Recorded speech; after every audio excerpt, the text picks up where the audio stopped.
ಕೊಡ್ತೇವೆ ಅಂತ ಗಲಾಟೆ ಮಾಡಬೇಡಿ.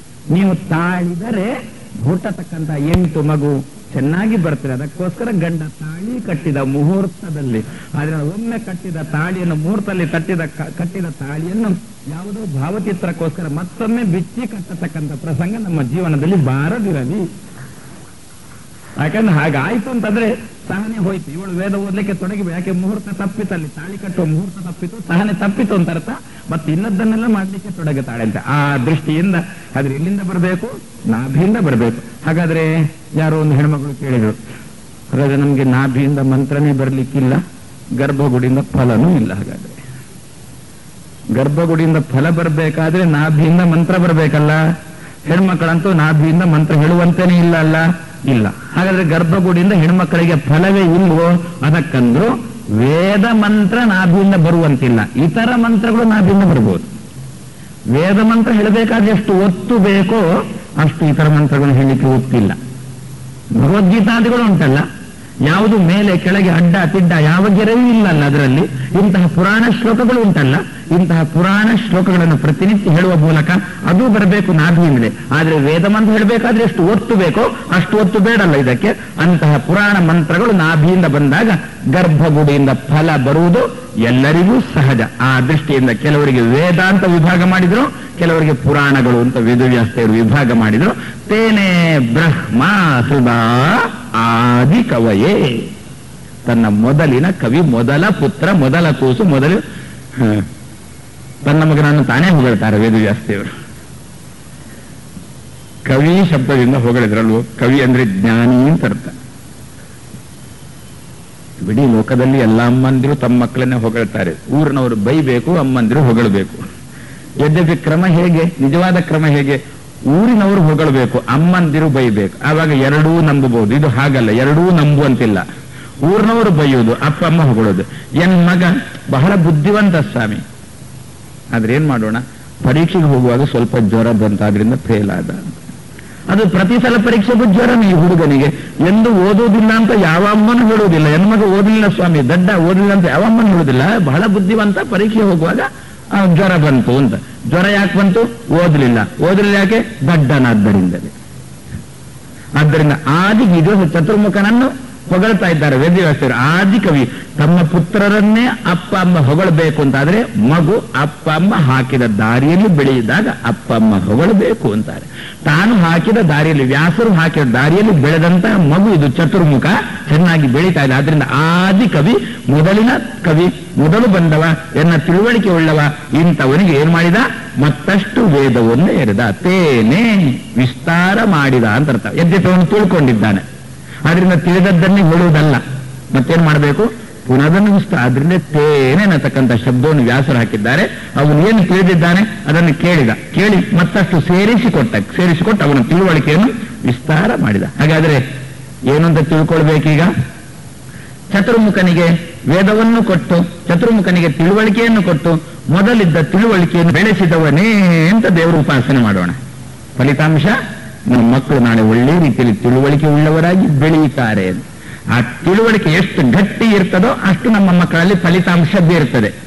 ಇನ್ನು ಒಂದು ಸಲನೋ ಎರಡು ಸಲನೋ ಮಾತ್ರ ತಗೊಂಡು ಏನು ಸ್ವಾಮಿ ಮಗನಲ್ಲಿ ಏನು ಫಲಿತಾಂಶ ಬೀರಲಿಲ್ಲ, ಇನ್ನೂ ದಡ್ಡನಿದ್ದಾನೆ ಅಂತ ತಿಳ್ಕೊಂಡದ್ದು ಸಾಲಿಲ್ಲ ಅಂತ ಅರ್ಥ. ಹಾಗಾದ್ರೆ ಅಲ್ಲಿ ಬೆಳೆಯುವ ತನಗೆ ಇಲ್ಲಿ ತಿಳ್ಕೊಳ್ಬೇಕು ಅಂತಾರೆ. ತೇನೆ ಬ್ರಹ್ಮ ಹೃದಯ ಆದಿ ಕವಿಯ ಮನಪೂರ್ವಕವಾಗಿ ಕೊಟ್ಟಿದ್ದಾನೆ ಅಂತ ಭಗವಂತ. ಚತುರ್ಮುಖನನ್ನು ಶಿಷ್ಯನನ್ನಾಗಿ ಮಾಡಿಕೊಂಡು ಗುರುವಾಗಿ ತಾನಿದ್ದು, ಚತುರ್ಮುಖನನ್ನು ಮಗನನ್ನಾಗಿ ಮಾಡಿಕೊಂಡು ತಂದೆಯ ಸ್ಥಾನದಲ್ಲಿ ತಾನಿದ್ದು, ಮಗನನ್ನಾಗಿ ಮಾಡಿಕೊಂಡು ತಾಯಿಯ ಸ್ಥಾನದಲ್ಲಿ ತಾನಿದ್ದುಕೊಂಡು ಹೃದಯ ಮನಪೂರ್ವಕವಾಗಿ ಕೊಟ್ಟಿರತಕ್ಕಂಥ ಉಪದೇಶ ಅದು ಫಲಿಸಿತು. ಶಿಷ್ಯನಲ್ಲಿ ವಿದ್ಯೆ ಫಲಿಸಬೇಕು ಅಂತಾದ್ರೆ ಗುರು ಮನಪೂರ್ವಕ ಕೊಡಬೇಕಂತೆ. ಅದನ್ನೇ ಹೃದಯ ಎನ್ನತಕ್ಕ ಶಬ್ದದಿಂದ ವೇದವ್ಯಾಸರು ಹೇಳಿ, ತೇನೇ ಬ್ರಹ್ಮ ಹೃದಯ ಆದಿ ಕವಯೇ ಇನ್ನು ಮುಷ್ಯಂತಿಯಂ ಸೂರಯ ಎನ್ನತಕ್ಕಂಥದ್ದು ಉಳಿಯಿತು. ನಾಳೆ ಬೆಳಿಗ್ಗೆ ಸೇರಿದಾಗ ಎಷ್ಟು ಗಂಟೆಗೆ? 7:45, 7:15, 7:45. ನಾಳೆ ಬೆಳಿಗ್ಗೆ ಪುನಃ 7:45ಕ್ಕೆ ಸೇರಿದಾಗ ಮುಖ್ಯಾಂತ್ಯಂ ಸೂರ್ಯ ಎನ್ನತಕ್ಕ ಮಾತನ್ನು ನೋಡೋಣ ಅಂತ ನಮ್ಮ ಮಾತನ್ನು ಮುಗಿಸ್ತೀವಿ. ಸ್ತುತ್ಯ ವಿರಕ್ತಿಯ ಭಜದಮಲ ಜನ ಔನ್ನತ್ಯ ಭೂತ್ಯರ್ಪಕಾಯ ಕ್ಷಿತ್ಯಾಂ ಅತ್ಯಲ್ಪ ಭೃತ್ಯೇಷ್ವಪಿ ಕುಜನಕೃತ ಔದ್ಧತ್ಯ ಭೂತ್ಯಾಗಕಾಯ ಕರ್ತ್ರೇ ಭರ್ತೃತ ಹರ್ತ್ರೇ ಹಯಮುಖ ಹರವೇ ಅಮುತ್ರಪಾತ್ರೇ ನಮಸ್ತೆ ತಸ್ಮೈ ಕಸ್ಮೈಚಿದಸ್ಮನ್ ಮನಸಿ ಧೃತಕಥಾ ವಿಸ್ಮೃತೌ ಸ್ಮಾರಕಾಯ ಭವತ್ಯದನುಭಾವಾತ್ ಏಡಮೂಕೋಪಿ ವಾಗ್ಮೀ ಜಡಮತಿರಪಿ ಜಂತುರ್ಜಾಯತೆ ಪ್ರಾಜ್ಞಮೌಲಿಃ ಸಕಲವಚನಚೇತೋ ದೇವತಾ ಭಾರತೀ ಸಾ ಮಮ ವಚಸಿ ನಿಧತ್ತಾಂ ಸನ್ನಿಧಿಂ ಮಾನಸೇ ಚ ತಪೋ ವಿದ್ಯಾ ವಿರಕ್ತ್ಯಾದಿ ಸದ್ಗುಣೌಘಾಕರಾನಹಂ ವಾದಿರಾಜ ಗುರುನ್ ವಂದೇ ಹಯಗ್ರೀವ ಪದಾಶ್ರಯಾನ್ ಪೂಜ್ಯಾಯ ರಾಘವೇಂದ್ರಾಯ ಸತ್ಯಧರ್ಮರತಾಯ ಚ ಭಜತಾಂ ಕಲ್ಪವೃಕ್ಷಾಯ ನಮತಾಂ ಕಾಮಧೇನವೇ ದ್ವಾದಶಾಪಿ ಚ ವರ್ಷಾಣಿ ಮಂದೋಹಂ ಯೇನ ಪಾಠಿತಃ ತಸ್ಮೈ ವಿದ್ಯಾಧಿಮಾನ್ಯಾಯ ನಮಸ್ತೆ ಶಾಂತರೂಪಿಣೇ ಶ್ರೀ ಗುರುಭ್ಯೋ ನಮಃ.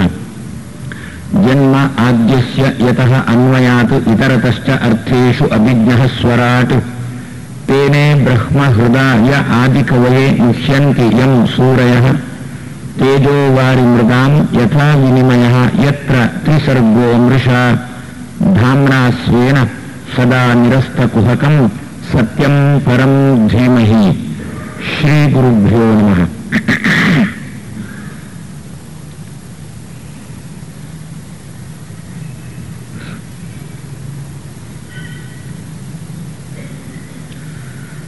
ಚತುರ್ಮುಖನನ್ನು ನಾಭಿಯಿಂದ ಪಡೆದಿರುವ ಭಗವಂತ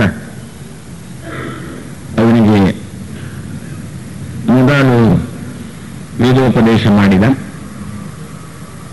ವೇದದ ಅರ್ಥವನ್ನು ಹೇಳಿದ, ಅವನನ್ನು ಬಿಡಿಸಿದ. ಈಗ ನಾವು ಅವನನ್ನು ಚತುರ್ಮುಖ ಅಂತ ಕರೆಯುವುದು. ಯದ್ಯಪಿ ಅವ ಪಂಚಮುಖ. ಬ್ರಹ್ಮದ್ವಿಷೇ ಶರವೇ ಹಂತವಾವು ಅಂತ ಅಂಬರಣಿ ಸೂಕ್ತದಲ್ಲಿ ಒಂದು ಮಾತು ಬರ್ತಾ ಇದೆ. ಚತುರ್ಮುಖನ ಒಂದು ತಲೆಯನ್ನು ಕಡಿದಿರತಕ್ಕಂತಹ ರುದ್ರದೇವರಿಗೂ ನಾನು ಧನುಸ್ಸನ್ನು ಎತ್ತಬಲ್ಲೆ ಅಂತ ಲಕ್ಷ್ಮಿ ಹೇಳತಕ್ಕಂಥ ಒಂದು ಮಾತು ಇದೆ. ಹಾಗಾದ್ರೆ ಕಮಲದಿಂದ ಹೊರಗೆ ಬರುವಾಗ ಅವ ಪಂಚಮುಖನಾಗಿದ್ದ. ಪಂಚ ಎಂಬ ಶಬ್ದಕ್ಕೆ ನಮ್ಮಲ್ಲಿ ಒಂದು 5 ಅಂತ ಅರ್ಥ ಇದ್ರೆ, ಶಾಸ್ತ್ರಕಾರರು ಪಂಚ ಎಂಬ ಶಬ್ದಕ್ಕೆ ಇನ್ನೊಂದು ಅರ್ಥ ಕೊಡ್ತಾರೆ, ವಿಸ್ತಾರ ಅಂತ.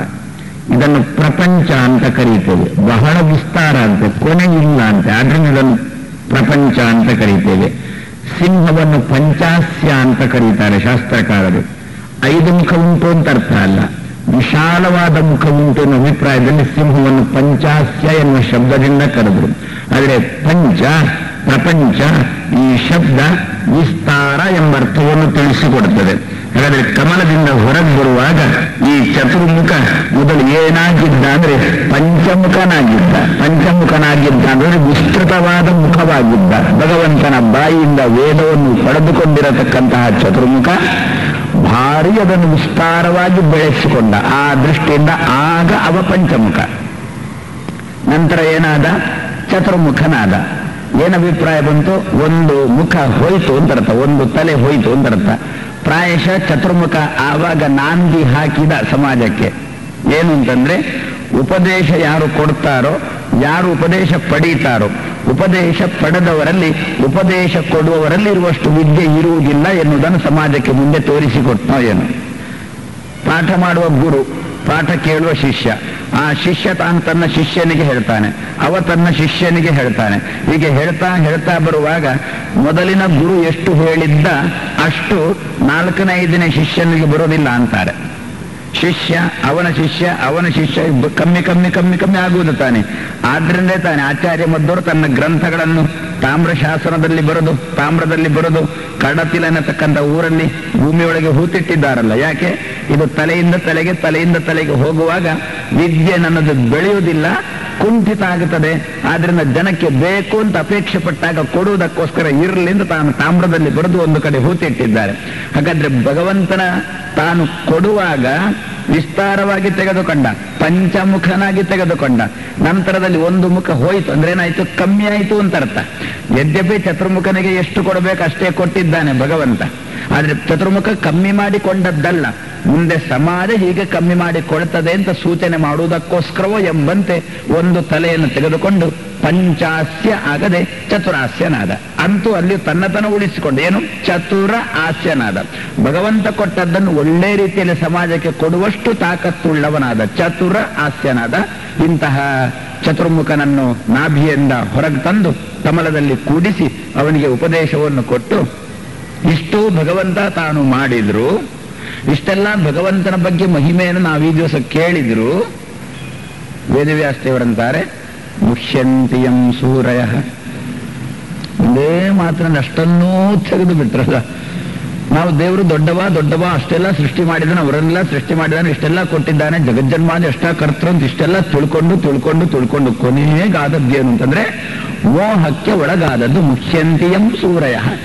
ಉಪನ್ಯಾಸ ಕೇಳಿದ್ದು ಪ್ರತಿಯೊಬ್ಬರೂ ಪ್ರತಿಯೊಂದು ಉಪನ್ಯಾಸದಲ್ಲಿ ಹೇಳಲಿಕ್ಕೆ ಮರೆಯಬಾರದು. ಏನು ಅಂತ?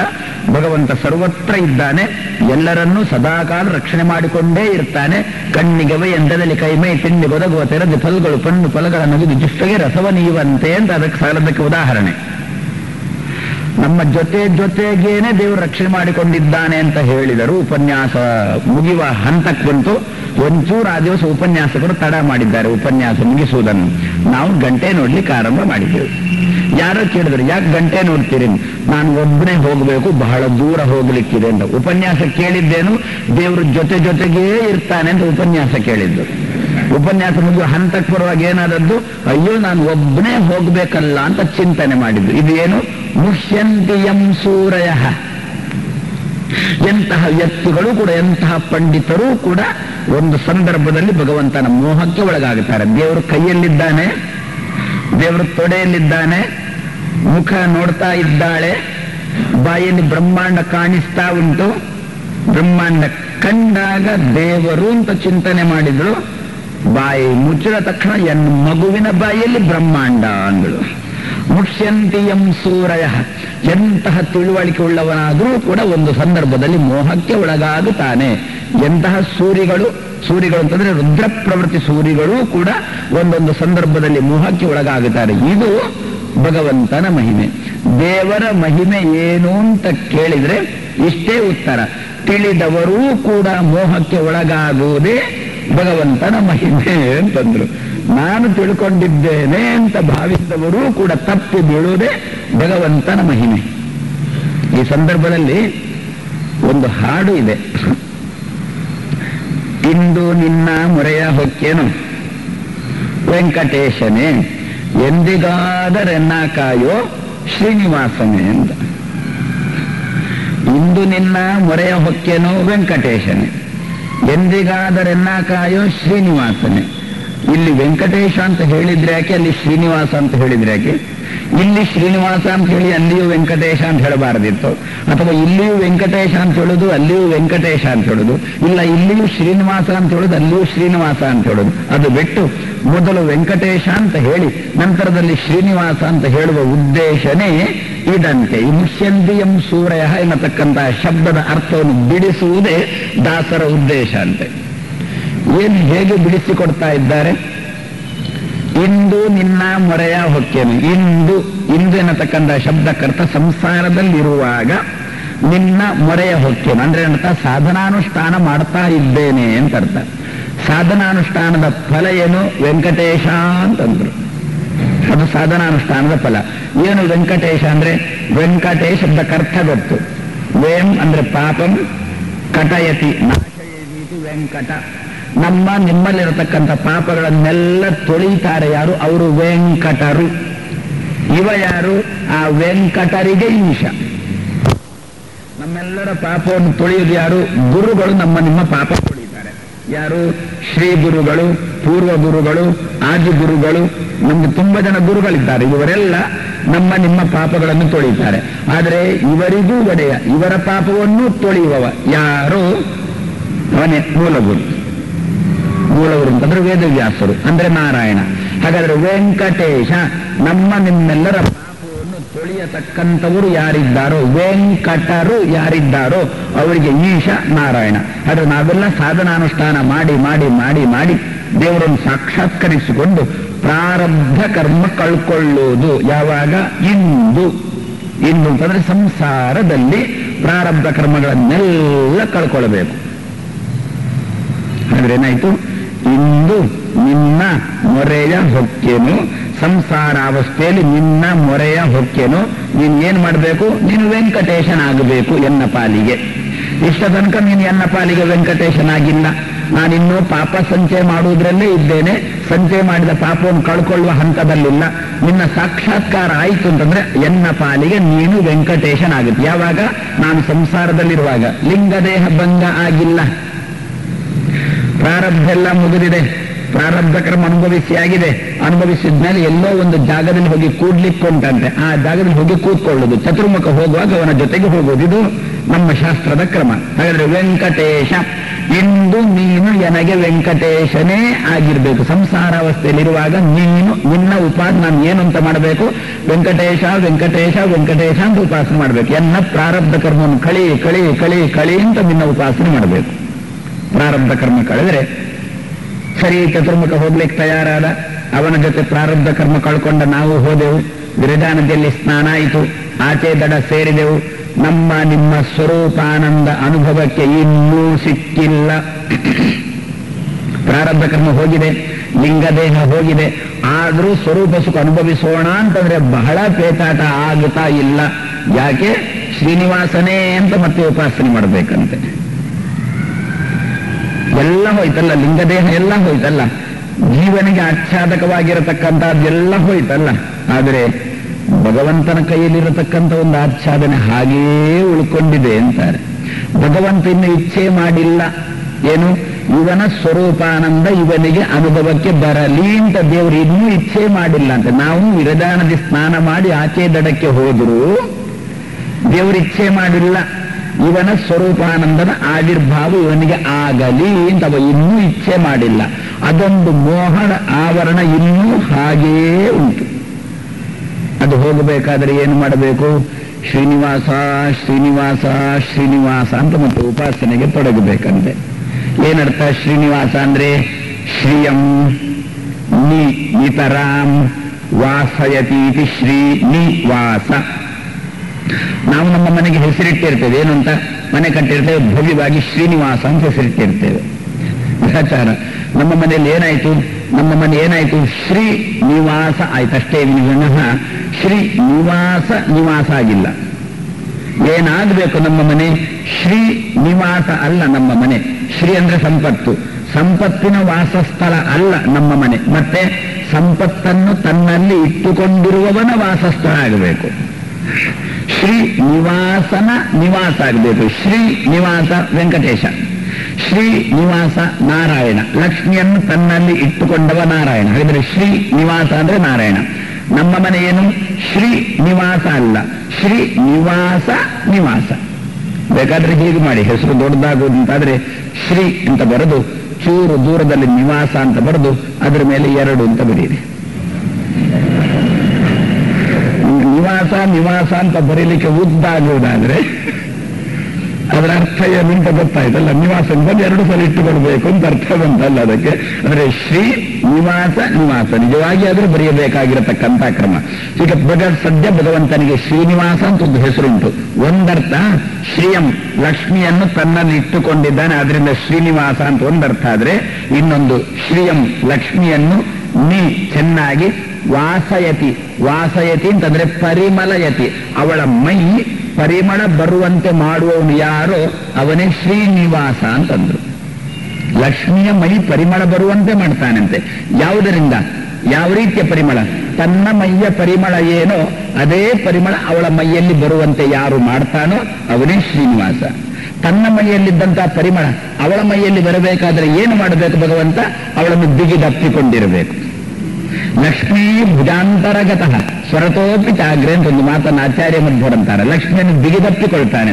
ಬಿಗಿದಪ್ಪಿಕೊಳ್ಳುವುದೇ ಏನು? ತನ್ನಲ್ಲಿದ್ದಂಥ ಮೈಯ ಪರಿಮಳ ಅವಳ ಮೈಯಲ್ಲಿ ಬರುವುದು. ಅಂದರೆ ನಿಜವಾಗಿರತಕ್ಕಂಥ ಆನಂದ ಪ್ರಕಟ ಆಗುವಂತೆ ಮಾಡುವುದು ಅಂತ ಅರ್ಥ.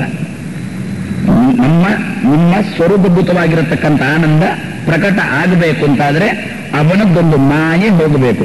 ಅವನ ಬಗ್ಗೆ ಮೋಹ ಇತ್ತು, ಆ ಮೋಹ ಒಂದು ಹೋಗಬೇಕು, ಬದಿಗೆ ಹೋಗಬೇಕು, ಅದು ಸರಿಬೇಕು, ಅವನ ಮಾಯೆ ಸರಿ. ಎಷ್ಟರ ತನಕ ಅವನ ಮಾಯೆ ನಮ್ಮಲ್ಲಿ ಆಚ್ಛಾದನವಾಗಿ ಕೊಂಡುಂಟೋ ಅಷ್ಟರ ತನಕ ಮುಷ್ಯಂತಿಯಂ ಸೂರಯ.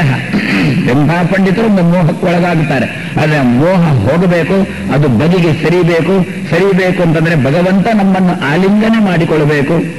ಆಲಿಂಗನ ಮಾಡಿ ಅವನ ಮೈಯಲ್ಲಿದ್ದಂತಹ ಪರಿಮಳ ದ್ರವ್ಯ ನಮ್ಮ ಮೈ ಮೇಲೆ ಬಂತು ಅಂತಂದ್ರೆ ಆವಾಗ ಅವನದಿಂದ ಆಚ್ಛಾದನೆ ಇತ್ತು, ಆಚ್ಛಾದನೆ ಸರಿಯಿತು, ನಿಮ್ಮ ಸ್ವರೂಪಭೂತ ಆನಂದ ನಮಗೆ ಪ್ರಕಟ ಆಯಿತು. ಅಷ್ಟರ ತನಕ ಭಗವಂತನ ತನ್ನ ಕೈಲಿರತಕ್ಕಂಥ ಆಚ್ಛಾದನೆಯನ್ನು ತೆಗೆಯುವ ತನಕ ಮುಷ್ಯಂತಿಯಂ ಸೂರಯ ಮುಷ್ಯಂತಿಯಂ ಸೂರಯ, ಮೋಹ ಉಂಟೆ. ಹಾಗಾದ್ರೆ ಈ ಮೋಹ ಹೋಗುವುದಕ್ಕೋಸ್ಕರ ದೇವರನ್ನು ಏನಂತ ಉಪಾಸನೆ ಮಾಡಬೇಕು? ಶ್ರೀನಿವಾಸ ಅಂತ ಉಪಾಸನೆ ಮಾಡೋಣ. ಲಕ್ಷ್ಮಿಗೆ ಆಲಿಂಗನೆ ಕೊಡುವ ಮೂಲಕ ಅವಳ ಮಳಿತನೇ ಅಂತ ಉಪಾಸನೆ ಮಾಡೋಣ. ಅದು ಉಪಾಸನೆ ಮಾಡಬೇಕಾದ ತತ್ಪೂರ್ವದಲ್ಲಿ ಪ್ರಾರಬ್ಧ ಕರ್ಮಾದಿಗಳನ್ನು ಕಳ್ಕೊಳ್ಬೇಕು. ಅದಕ್ಕೋಸ್ಕರ ವೆಂಕಟೇಶ ವೆಂಕಟೇಶ ಅಂತ ಉಪಾಸನೆ ಮಾಡೋಣ. ವೆಂಕಟೇಶ ಅಂತ ಉಪಾಸನೆ ಎಂದಿಗಾದರೆನ್ನ ಕಾಯೋ. ನೀನು ಯಾವಾಗ ಆ ಮೋಹಂ ತೆಗೀತೋ ಗೊತ್ತಿಲ್ಲ, ಯಾವಾಗ ನಿಮಗೆ ಖುಷಿ ಬಂತೋ ಆವಾಗ ತೆಗಿ. ಅಲ್ಲೇ ತನಕ ನನ್ನ ಕೈಯಲ್ಲಿರೋದು, ನಂತರ ನಿನ್ನ ಕೈಯಲ್ಲಿರೋದು. ಪ್ರಾರಬ್ಧ ಕರ್ಮ ಕಳ್ಕೊಳ್ಳುವ ತನಕ ಎನ್ನ ಕೈಯಲ್ಲಿರುವುದು, ಜ್ಞಾನ ಅಮ್ಮ ಕೈಯಲ್ಲಿರುವುದು, ಪ್ರಸಾದ ಅವನ ಕೈಯಲ್ಲಿರುವುದು. ಆದ್ರಿಂದ ಅದನ್ನೇ ದಾಸರು ಮಾಡಿ ಎಂದಿಗಾದರೂ ಅದ್ಯಾವತ್ತು ಆ ಒಂದು ಆವರಣ ಉಂಟಲ್ಲ, ನಿನ್ನ ಇಚ್ಛೆ ಅನ್ನತಕ್ಕಂಥ ಆವರಣ ಉಂಟಲ್ಲ, ಆವರಣ ಇರುವ ತನಕ ನನಗೆ ಒಂದಲ್ಲ ಒಂದು ರೀತಿಯಾದ ಸ್ವಲ್ಪ ಮೋಹ ಉಂಟೇ ಉಂಟು. ಇಚ್ಛೆಯನ್ನು ಆವಾಗ ತೆಗೆಯೋದು ನನಗೇನು ಗೊತ್ತು, ತೆಗೀಲಂತೂ ಬೇಕು.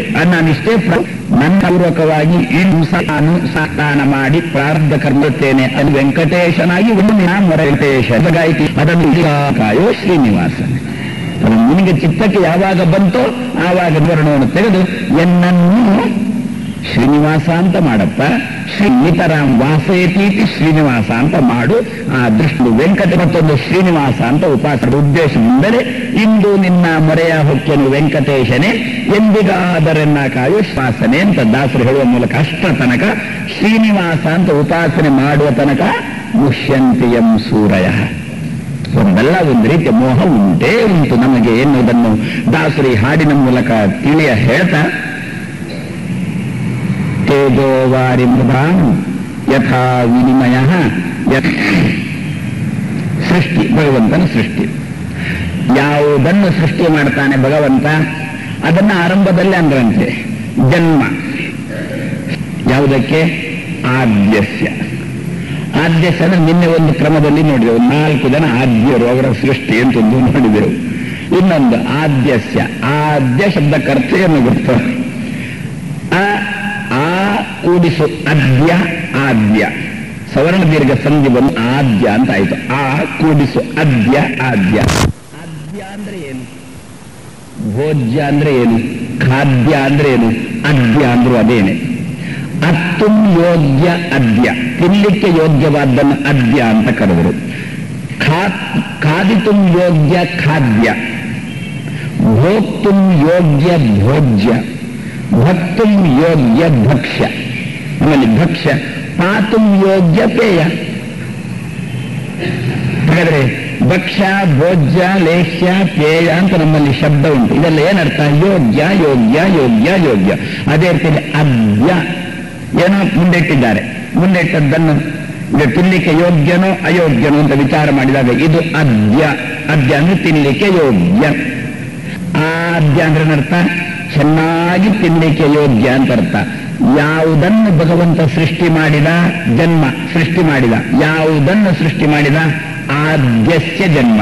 ಯಾವುದು ತಿನ್ನಲಿಕ್ಕೆ ಯೋಗ್ಯನೋ ಅದನ್ನು ಭಗವಂತ ತಾನು ಸೃಷ್ಟಿ ಮಾಡಿದ ಅಂತ ಅರ್ಥ. ಜನ್ಮ ಆದ್ಯಸ್ಯ ಅಂದ್ರೆ ಏನು ಸೃಷ್ಟಿ ಮಾಡಿದ ಅದನ್ನು ತಿಂತಾನೆ ಅಂತ ಅರ್ಥ. ಯಾವುದನ್ನು ತಿಂತಾನೋ ಅದನ್ನೇ ಸೃಷ್ಟಿ ಮಾಡ್ತಾನೆ ಅಂತ ಅರ್ಥ. ಒಂದು ಲೋಕದಲ್ಲಿ ಒಂದು ಪಾಠ ಆಯ್ತಲ್ಲ, ಉಪನಿಷತ್ಕಾರರು ಬೊಬ್ಬೆ ಹೊಡಿತಾ ಇದ್ದಾರೆ, ವೇದ ಮಂತ್ರ ಬೊಬ್ಬೆ ಹೊಡಿತಾ ಉಂಟು.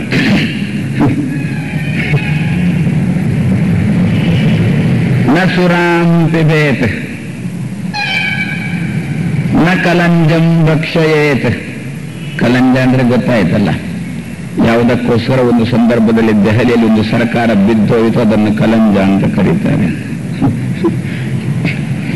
ನೀವು ಅದನ್ನು ಪ್ರಾಯಶಃ ಉಳ್ಳಾಗಡ್ಡೆ ಅಂತ ಕರೀತೀರಿ ಕಾಣುತ್ತದೆ. ಅದನ್ನು ಕಲಂಜ ಅಂತ ಕರೆದರು ಶಾಸ್ತ್ರಕಾರರು. ನ ಫಲಾಂಡು ಭಕ್ಷಯೀತ, ಅದರದ್ದೇ ಮತ್ತೊಂದು ಪ್ರಭೇದ. ಇದೆರಡನ್ನು ತಿನ್ನಬೇಡ. ಉಳ್ಳಾಗಡ್ಡೆ ಇದನ್ನು ತಿನ್ನಬೇಡ, ಸುರಾಪಾನ ಮಾಡಬೇಡ. ಹಾಗಾದ್ರೆ ಯಾವುದನ್ನು ಬೆಳೆಸಬೇಕು? ಆದೋ ಅದಕ್ಕೆ ಜನ್ಮ ಕೊಡು ಅಂತಂದ್ರು. ಯಾವುದು ತಿಳಿ ಯೋಗ್ಯನೋ ಅದನ್ನು ಮಾತ್ರ ಬೆಳೆಸು, ತಿನ್ನಲಿಕ್ಕೆ ಅಯೋಗ್ಯವಾದನ್ನು ಬೆಳೆಸಿಕೊಳ್ಳಬೇಡ, ಬೆಳೆಯುವುದಕ್ಕೆ ಮಾಡಿಕೊಳ್ಳಬೇಡ. ಆದ್ದರಿಂದ ಆದ್ಯಸ್ಯ ಜನ್ಮ, ಯಾವುದು ತಿನ್ನಲಿಕ್ಕೆ ಯೋಗ್ಯವೋ ಅದನ್ನು ಮಾತ್ರ ಬೆಳೆಯಬೇಕು, ಯಾವುದು ಜೀರ್ಣಕ್ಕೆ ಯೋಗ್ಯವೋ ಅದನ್ನು ಮಾರ್ಮಲ್ಲಿ ಬೆಳೆಸಿಕೊಳ್ಳಬೇಕು. ಸುಮ್ಮನೆ ನಿನ್ನೆ ಸಾಯಂಕಾಲ ಅಂದಿದ್ದೆ, ಎಲ್ಲಾ ಕಡೆ ಉಪನ್ಯಾಸಕ್ಕೂ ಹೋಗುತ್ತೇವೆ, ನಾವು ಸಂಗ್ರಹ ಮಾಡ್ತೇವೆ, ನಮ್ಮೊಳಗೆ ಜೀರ್ಣಕ್ಕೆ ಬರುವುದಿಲ್ಲ. ಯಾವುದೋ ಉಪನ್ಯಾಸ, ಯಾಂತ್ರಿಕ ಉಪನ್ಯಾಸಗಳು ನಡೀತವೆ ಈ ಸಲ, ಎಲ್ಲ ಕಡೆಗಳು ನಡೀತದೆ. ಯಾಂತ್ರಿಕ ಉಪನ್ಯಾಸ ಅಂದ್ರೆ ಮಿಷನ್ ಉಪನ್ಯಾಸ ಅಂತ ಅರ್ಥ. ಈಗ ಅರ್ಥ ಆಯ್ತು, ಪುನಃ ಪೂರ್ತಿ ಬಿಡಿಸಿ ಹೇಳಬೇಕಾಗಿಲ್ಲ ಅದರ ಬಗ್ಗೆ.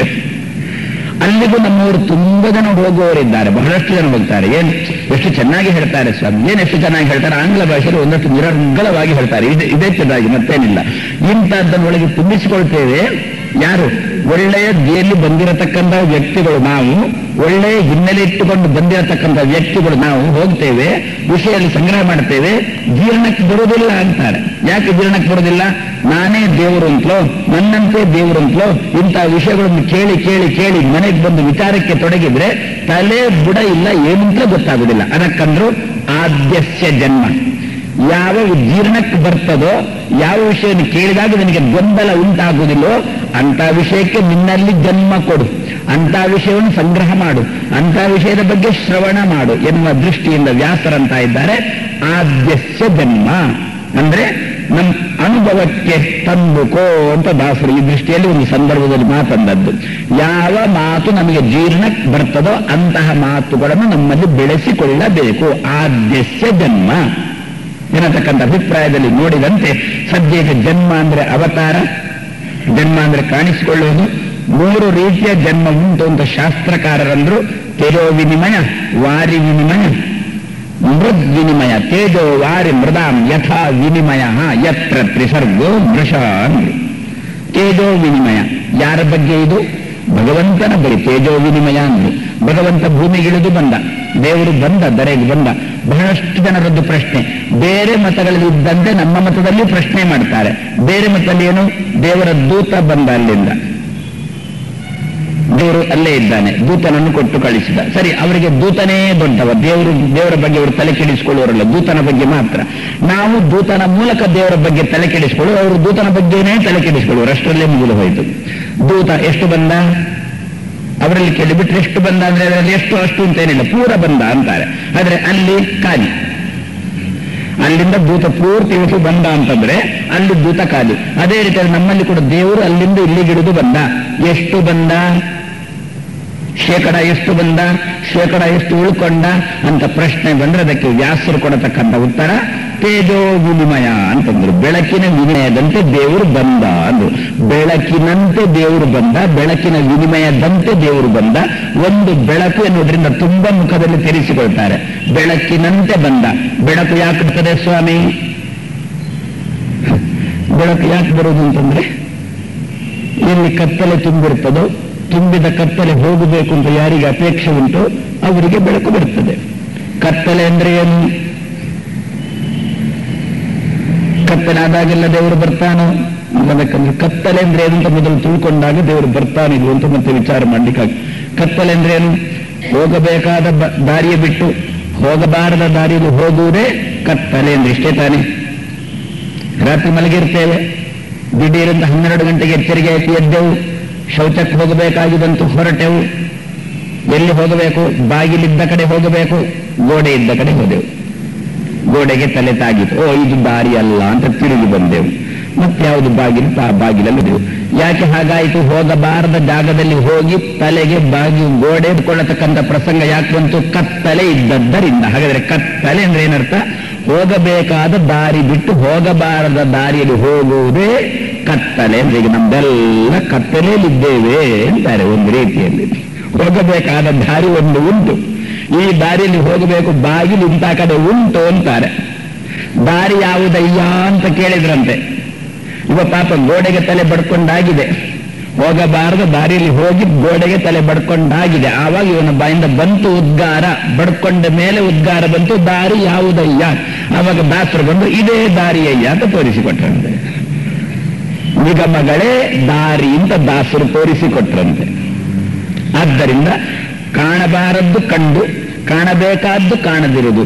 ಯಾನಿಶಾ ಸರ್ವಭೂತಾನಾಂ ಯಸ್ಯಾಂ ಜಾಗೃತಿ ಸಂಯಮಿ ಅಂತ ಕೃಷ್ಣ ಇದನ್ನೇ ಮತ್ತೊಂದು ಕಡೆಯಲ್ಲಿ ಗೀತೆಯಲ್ಲಿ ತಾನೊಂದು ಮಾತಂತ ಇದ್ದಾನೆ. ಹಾಗಾದ್ರೆ ಕತ್ತಲು, ಇಂತಹ ಕತ್ತಲು ಸಮಾಜದಲ್ಲಿ ತುಂಬಿದಾಗ ಈ ಕತ್ತಲಲ್ಲಿದ್ದ ಜನರಿಗೆ ಏನರ್ಥ? ಕೇಳಬಾರದ್ದನ್ನು ಕೇಳಿ ಕೇಳಬೇಕಾದ್ದನ್ನು ಬಿಡತಕ್ಕಂಥ ಪ್ರಸಂಗ ನಮ್ಮ ಜನಕ್ಕೆ ಬಂದು ಕತ್ತಲೆಯಲ್ಲಿ ಮುಳುಗಿರುವಾಗ ಇವರನ್ನು ಬೆಳಕಿಗೆ ತರುವುದಕ್ಕೋಸ್ಕರನೇ ಭಗವಂತ ಇಳಿದು ಬಂದ. ಅದಕ್ಕೋಸ್ಕರ ಭಗವಂತನಿಗೆ ಬೆಳಕಿನ ಹೋಲಿಕೆ ಕೊಟ್ಟರು. ಬೆಳಕಿನಂತೆ ಬಂದ. ಯೋಗ್ಯತೆ ಇದ್ದುಕೊಂಡು ಅಡ್ಡದಾರಿ ಹಿಡಿದ ಜನರನ್ನು ಸರಿದಾರಿಗೆ ತರುವುದಕ್ಕೋಸ್ಕರ ಭಗವಂತ ಬೆಳಕಿನಂತೆ ಬಂದ.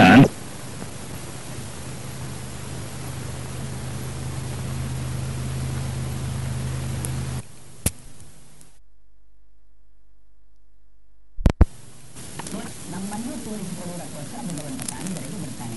ಎಷ್ಟು ಶೇಕಡ? ಅದಕ್ಕೆ ಪುನಃ ಉತ್ತರ ಬೆಳಕಿನಂತೆ ಅಂತಲೇ ಉತ್ತರ. ಏನು? ಇಲ್ಲೊಂದು ದೀಪ, ನಮ್ಮ ಮನೆಗೆ ದೀಪ ಬೇಕಾಗಿದೆ, ಇಲ್ಲಿಂದ ದೀಪ ಹಿಡ್ಕೊಂಡು ಹೋದೆವು. ಮತ್ತೊಂದು ಮನೆಗೆ ದೀಪ ಬೇಕಾಯಿತು, ಅಲ್ಲಿಂದ ಹಿಡ್ಕೊಂಡು ಹೋದರು. ಆವಾಗ ಇಲ್ಲಿ ಏನಾಯಿತು? ದೀಪ ಹಾಗೆಯೇ ಉಂಟು. ಎಷ್ಟುಂಟು? ದೀಪ ತೆಗಿಬೇಕಾದ್ರೆ ಮೊದಲು ಎಷ್ಟಿತ್ತು, ಎಷ್ಟು ಶಕ್ತಿ ಇತ್ತು, ಅಷ್ಟೇ ಶಕ್ತಿ, ಅಷ್ಟೇ ಬೆಳಕು ಇಲ್ಲಿರತಕ್ಕಂಥ ದೀಪಕ್ಕೂ ಹೇಗೆ ಉಂಟು ಅದೇ ರೀತಿಯಲ್ಲಿ ಮೂಲ ರೂಪದಿಂದ ಅವತಾರ ರೂಪ ಹೊರಟಾಗ ಮೂಲ ರೂಪದಲ್ಲಿ ಎಷ್ಟು ಶಕ್ತಿ, ಅವತಾರ ರೂಪ ಹೊರಡಬೇಕಾದ್ರೆ ಮೊದಲು ಎಷ್ಟು ಶಕ್ತಿಯೋ ಅಷ್ಟೇ ಶಕ್ತಿ ಅವತಾರ ರೂಪ ಹೊರಟ ಮೇಲೂ ಇರುತ್ತದೆ. ಪೂರ್ಣಂ ಅಡಹ ಪೂರ್ಣಂ ಇದಂ, ಅದು ಪೂರ್ಣ ಇದು ಪೂರ್ಣ, ಅದರಿಂದ ಇದು ಪೂರ್ಣ. ಅದು ನಮಗಾಗುವಾಗ ಪೂರ್ಣಮದ ಪೂರ್ಣಮಿದಂ, ಅದು ಪೂರ್ಣ ಇದು ಪೂರ್ಣ. ನಾರಾಯಣನು ಪೂರ್ಣ, ರಾಮನು ಪೂರ್ಣ, ರಾಮನು ಪೂರ್ಣ, ಕೃಷ್ಣನು ಪೂರ್ಣ. ಅದ್ರ ಬಗ್ಗೆ ನಾವು ಹೇಗೆ ಮಾಡ್ತೇವೋ ಏನು? ರಾಮನು ಮೂಲ ರೂಪದಿಂದಲೇ ಬಂದದ್ದು, ಕೃಷ್ಣನು ಮೂಲ ರೂಪದಿಂದಲೇ ಬಂದದ್ದು. ಅದು ಹೀಗೆ ಮಾಡೋಣ. ನಾರಾಯಣನು ಪೂರ್ಣ, ಕೃಷ್ಣನು ಪೂರ್ಣ, ಶ್ರೀನಿವಾಸನು ಪೂರ್ಣ. ಮೂಲ ರೂಪದಿಂದ ಕೃಷ್ಣ ಹೊರಟ, ಕೃಷ್ಣನಿಂದ ಶ್ರೀನಿವಾಸ ಹೊರಟ. ಇದು ಶ್ರೀನಿವಾಸನಿಗೆ ಬೇರೆ ಅಪ್ಪಮ್ಮ ಇಲ್ಲ ಅಂತೆ. ವಸುದೇವ ದೇವಕಿ ಕಂದ ಅಂತ ದಾಸರು ತನ್ನ ಹಾಡಲ್ಲಿ ತಿರುಪತಿ ತಿಮ್ಮಪ್ಪನ ಬಗ್ಗೆ ಹೇಳುವಾಗ ವಸುದೇವ ದೇವಕಿ ಕಂದ ಅಂತ ಅಂತಾರೆ. ಹಾಗಾದ್ರೆ ಶ್ರೀನಿವಾಸ ಯಾರು? ಶ್ರೀನಿವಾಸ ಕೃಷ್ಣನೇ ಶ್ರೀನಿವಾಸ. ಕೃಷ್ಣ ಎಷ್ಟು ಪೂರ್ಣನೋ, ನಾರಾಯಣ ಎಷ್ಟು ಪೂರ್ಣನೋ, ಕೃಷ್ಣನು ಅಷ್ಟೇ ಪೂರ್ಣ. ಕೃಷ್ಣನ ಎಷ್ಟು ಪೂರ್ಣನೋ, ಶ್ರೀನಿವಾಸನು ಅಷ್ಟೇ ಪೂರ್ಣ.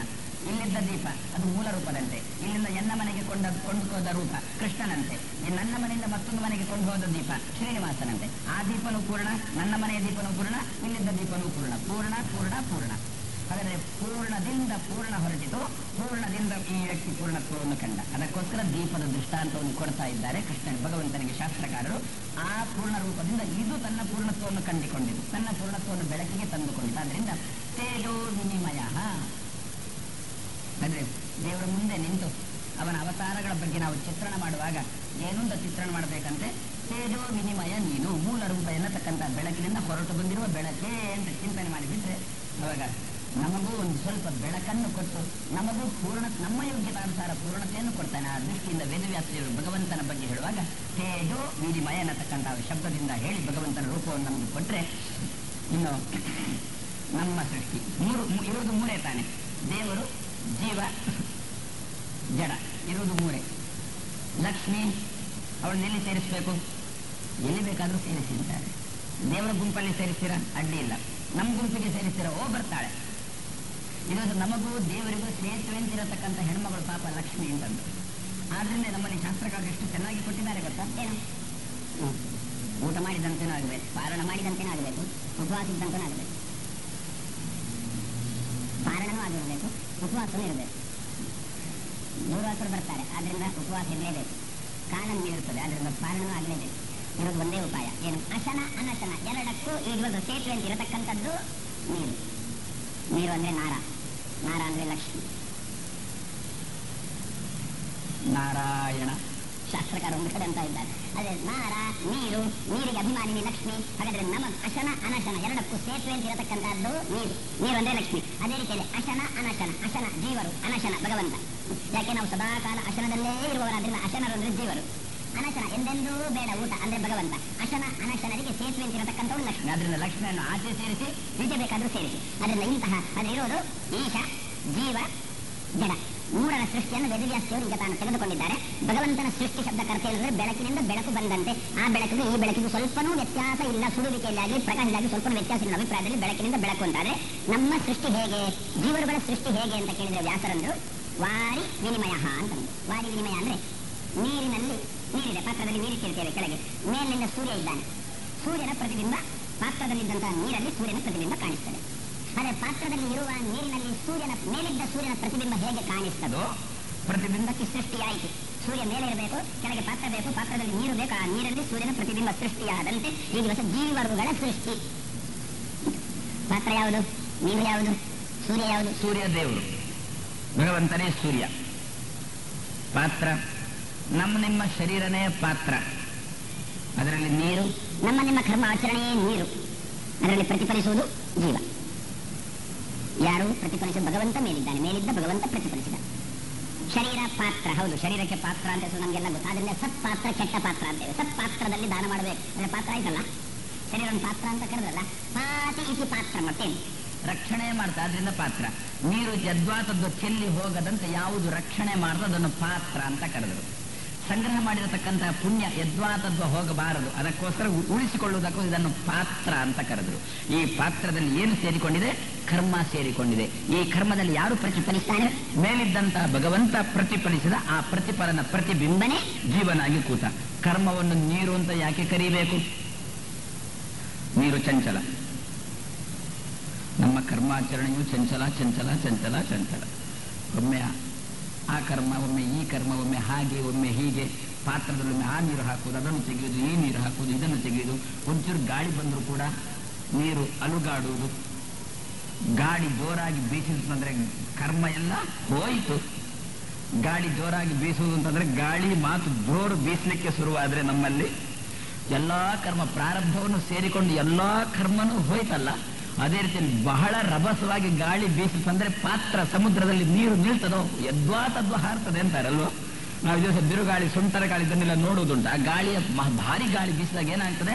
ಸಮುದ್ರ ಪಾತ್ರದಲ್ಲಿ ತುಂಬಿರತಕ್ಕಂತಹ ನೀರು ಯದ್ವಾ ತದ್ವಾ ಹಾರಾಡಿ ಬಿಡುತ್ತೆ, ಎಲ್ಲೆಲ್ಲೆಲ್ಲೋ ಹಾರಾಡಿ ಬಿಡುತ್ತೆ. ಅದೇ ರೀತಿ ಈ ಪಾತ್ರದಲ್ಲಿ ತುಂಬಿರತಕ್ಕಂತಹ ಕರ್ಮ ಎಂಬ ನೀರು ಯದ್ವಾ ತದ್ವಾ ಎಲ್ಲೆಲ್ಲೆಲ್ಲೋ ಹೋಗಬೇಕಾದ್ರೆ ಏನಾಗಬೇಕು?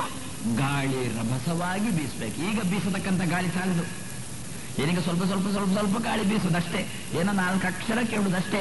ಅದು ಜೀವನದಲ್ಲಿ ನಮಗೆ ಯಾರಿಗೂ ಇನ್ನೂ ಬಂದೇ ಇಲ್ಲ ಅಂತಾರೆ. ಆದ್ರಿಂದ ಗಾಳಿ ಚೆನ್ನಾಗಿ ಬೀಸಿದಾಗ ಹೇಗೆ ಪಾತ್ರದಲ್ಲಿ ನೀರು ಚಂಚಲ ಆಗುತ್ತದೋ ಅದೇ ರೀತಿಯಲ್ಲಿ ಮಧ್ವರ ಶಾಸ್ತ್ರವೆಂಬ ಗಾಳಿ ಮಾತು ಬೀಸಿದಾಗ ಶರೀರವೆಂಬ ಪಾತ್ರದಲ್ಲಿ ತುಂಬಿರತಕ್ಕಂಥ ಕರ್ಮವೆಂಬ ನೀರು ಚಂಚಲ ಚಂಚಲ ಚಂಚಲ. ಆ ಚಾಂಚಲ್ಯದಿಂದಲೇ ಪಾತ್ರದಲ್ಲಿ ಪ್ರತಿಬಿಂಬ ಚೆನ್ನಾಗಿ ಮೂಡುವುದಿಲ್ಲಲ್ಲ. ನೀರು ಅಲುಗಾಡ್ತಾ ಇದ್ರೆ, ತುಂಬಾ ಅಲುಗಾಡ್ತಾ ಇದ್ರೆ ಆ ಪಾತ್ರದಲ್ಲಿ ಪ್ರತಿಬಿಂಬ ಸರಿಯಾಗಿ ಅಲುಗಾಡುವುದಿಲ್ಲಲ್ಲ, ಪ್ರತಿಬಿಂಬವನ್ನು ಚೆನ್ನಾಗಿ ಗುರುತು ಹಿಡಿಲಿಕ್ಕೆ ಆಗುವುದಿಲ್ಲಲ್ಲ. ಅದೇ ರೀತಿ ದಿವಸ ನಿಮ್ಮ ಕರ್ಮ ಚಾಂಚಲ್ಯದಿಂದಾಗಿ ಯಾರು ಅಂತ ತೀರ್ಮಾನ ಮಾಡೋದು ಕಷ್ಟ ಅಂತೆ. 4 ದಿವಸ ಚೆನ್ನಾಗಿದ್ದೇವೆ ಸ್ವಾಮಿ, ಏನು ದೇವರ ಪೂಜೆ, ಏನು ಉಪನ್ಯಾಸ, ಏನು ಪಾಠ, ಏನು ಪ್ರವಚನ. ಮತ್ತೊಂದು 10 ದಿವಸ ಏನಿಲ್ಲ, ಎಲ್ಲೋ ಗೂಂಡಾಗಿದೆ ಅಂತ ಅಡ್ಡಾಡಿ ಅದ್ವಾ ತದ್ವಾ ಸಂಚಾರ. ಪುನಃ 4 ದಿವಸ ಚೆನ್ನಾಗಿ ದೇವರ ಪೂಜೆ ಮಾಡಿದ. ಆವಾಗ ನಮ್ಗೆ ಅವನ ವ್ಯಕ್ತಿತ್ವವನ್ನು ತೀರ್ಮಾನ ಮಾಡ್ಲಿಕ್ಕೆ ಬರ್ತದ? ಯಾರಿವ ಅಂತ, ಈ ಚೇತನ ಒಳ್ಳೆದೋ ಕೆಟ್ಟದೋ ಅಂತ ತೀರ್ಮಾನ ಮಾಡ್ಲಿಕ್ಕೆ ಬರ್ತದ? ಇಲ್ಲ. ಪ್ರತಿಬಿಂಬ ಚೆನ್ನಾಗಿ ಪರಿಚಯ ಆಗುವುದಿಲ್ಲ ಯಾವಾಗ? ಒಳಗಿರತಕ್ಕಂತಹ ನೀರು ಬಹಳ ಚಂಚಲ ಚಂಚಲ ಆದರೆ. ಆದ್ರಿಂದ ಪ್ರತಿಬಿಂಬ ಚೆನ್ನಾಗಿ ಮೂಡಬೇಕು ಅಂತಾದ್ರೆ ಈ ಶರೀರ ಎಂಬ ಪಾತ್ರದಲ್ಲಿರತಕ್ಕಂಥ ಕರ್ಮ ಸ್ಥಿರವಾಗಿ ಇರಲಿ. 4 ದಿವಸ ಆ ಕರ್ಮ ಮಾಡೋದು, 4 ದಿವಸ ಈ ಕರ್ಮ ಮಾಡೋದಂತ ಪ್ರಸಂಗ ನಮಗೆ ಜೀವನದಲ್ಲಿ ಬರಕೂಡದು. ಏನು ಒಂದು ಆಧ್ಯಾತ್ಮಿಕ ಕ್ಷೇತ್ರಕ್ಕೆ ಇಳಿದೆವು ಅಂತಂದ ಮೇಲೆ ಏನೇ ಆಗಲಿ, ಬಂದದ್ದೆಲ್ಲ ಬರಲಿ, ಅದರಲ್ಲೇ ಮುಂದುವರಿಬೇಕು. ನಮ್ಮ ಕರ್ಮವನ್ನು ಸ್ಥಿರವಾಗಿ ಮಾಡಿಕೊಳ್ಬೇಕು. ಇಲ್ಲದ್ರೆ ನಮ್ಮ ಹುಡುಗರಂತೆ ಇದು ನಮ್ಮ ಪರಿಸ್ಥಿತಿ. ಓದಿದ್ದೇನು 11ನೇ ತರಗತಿಯಲ್ಲಿ ವಿಜ್ಞಾನ ಓದಿದ, 2 ವರ್ಷ ಓದಿದ, ಮತ್ತೆ ಇಲ್ಲಿಗೆ 2 ವರ್ಷ ಓದಿ ಮತ್ತೆ 3 ವರ್ಷ ಓದಲಿಕ್ಕೆ ಮತ್ತೊಂದು ಕಡೆಗೆ ಹೋಗಬೇಕಲ್ಲ, ಅಲ್ಲಿಗೆ ಓದಿದ. ಅಲ್ಲಿ ಅವನಿಗೆ ವಿಜ್ಞಾನಕ್ಕೆ ಜಾಗ ಸಿಕ್ಕಿಲ್ಲ. ಏನು ಮಾಡಿದ? ವಾಣಿಜ್ಯಕ್ಕೆ ಸೇರಿದ. ಯಾರೋ ಕೇಳಿದ್ರು, ನೀನು 11, 12ರಲ್ಲಿ ಓದಿದ್ದು ವಿಜ್ಞಾನ, ಈಗ ಇಲ್ಲಿ ಬಂದು 3 ವರ್ಷ ಇರಬೇಕಾದ ಜಾಗದಲ್ಲಿ ಬಂದು ನೀನು ವಾಣಿಜ್ಯ ತೆಗೆದುಕೊಂಡಿಯಲ್ಲ, ಯಾಕೆ? ಅದರಲ್ಲಿ ಸಿಕ್ಕಿಲ್ಲ ಸ್ವಾಮಿ, ಅದರಿಂದ ಇದನ್ನು ತೆಗೆದುಕೊಂಡೆ. ಅದೊಂದು ಸ್ಥಿರ ಇಲ್ಲಲ್ಲ, ಇದನ್ನೇ ಓದಬೇಕು ಅಂತ ನಮ್ಮಲ್ಲಿ ಸ್ಥಿರ ಇಲ್ಲ. ನಮ್ಮ ಹುಡುಗರಲ್ಲಿ ಯಾವುದು ಸಿಕ್ಕಿತೋ ಅದಕ್ಕೆ ಹೋಗುವುದು, ಅಂತೂ ಒಟ್ಟಿಗೆ ಮನೆಯಲ್ಲಿ ಇರಲಿಕ್ಕೆ ಬಿಡುವುದಿಲ್ಲ. ಅದರಿಂದ ತರಗತಿಗೆ ಬಂದಿದ್ದೇನೆ ಅಂತ ಹೇಳುವಂತೆ ದಿವಸ ಇದೇನು ನಮ್ಮಲ್ಲಿ ಕರ್ಮದಲ್ಲಿ ಸ್ಥಿರತೆ ಇಲ್ಲ ಅಂತಂದ್ರು. ಚಾಂಚಲ್ಯ ಅಂತಂದ್ರು. ಅವನು 11ನೇ ತರಗತಿ ಓದುವಾಗಲೂ ಅವನಿಗೆ ಚಾಂಚಲ್ಯ ಉಂಟು. ನಿಜವಾಗಿ ಅವನಿಗೆ ದಾರಿಢ್ಯ ಇತ್ತು ಅಂತಂದ್ರೆ ಅಲ್ಲಿ ಜಾಗ ಸಿಗಲಿಕ್ಕೆ ಬೇಕಾಗುವಷ್ಟು ಅಂಕಗಳನ್ನು ಪಡೆಯಲಿಲ್ಲ ಅಂದ್ರೆ ಚಾಂಚಲ್ಯ ಉಂಟು ಅಂತ ಅರ್ಥ. ಯಾವ ವ್ಯಕ್ತಿಗೆ ಜೀವನದಲ್ಲಿ ಚಾಂಚಲ್ಯ ಬರ್ತದೋ ಆ ವ್ಯಕ್ತಿಯನ್ನು ಅಳಿಲಿಕ್ಕಾಗುದಿಲ್ಲ, ಇಂಥವನೇ ಅಂತ ಅಳಿಲಿಕ್ಕಾಗುದಿಲ್ಲ. ಅದೇ ರೀತಿಯಲ್ಲಿ ಕರ್ಮ ಎನ್ನತಕ್ಕಂಥ ನೀರು ಚಂಚಲ ಆಯಿತು ಅಂತಂದ್ರೆ ಒಳಗಿನ ಚೇತನ ಒಳ್ಳೆಯವನು ಕೆಟ್ಟವನು ಅಂತ ಅಳಿಲಿಕ್ಕೆ ಬರುವುದಿಲ್ಲ. ಆ ದೃಷ್ಟಿಯಿಂದ ಕರ್ಮವನ್ನು ನೀರಿನ ಸ್ಥಾನದಲ್ಲಿ ಇಟ್ರು. ಮೇಲಿನಿಂದ ಸೂರ್ಯ ಪಾಪ ತನ್ನ ಪಾಡಿಗೆ ತಾನು ಹೊಡೆಯುತ್ತಾ ಇದ್ದಾನೆ.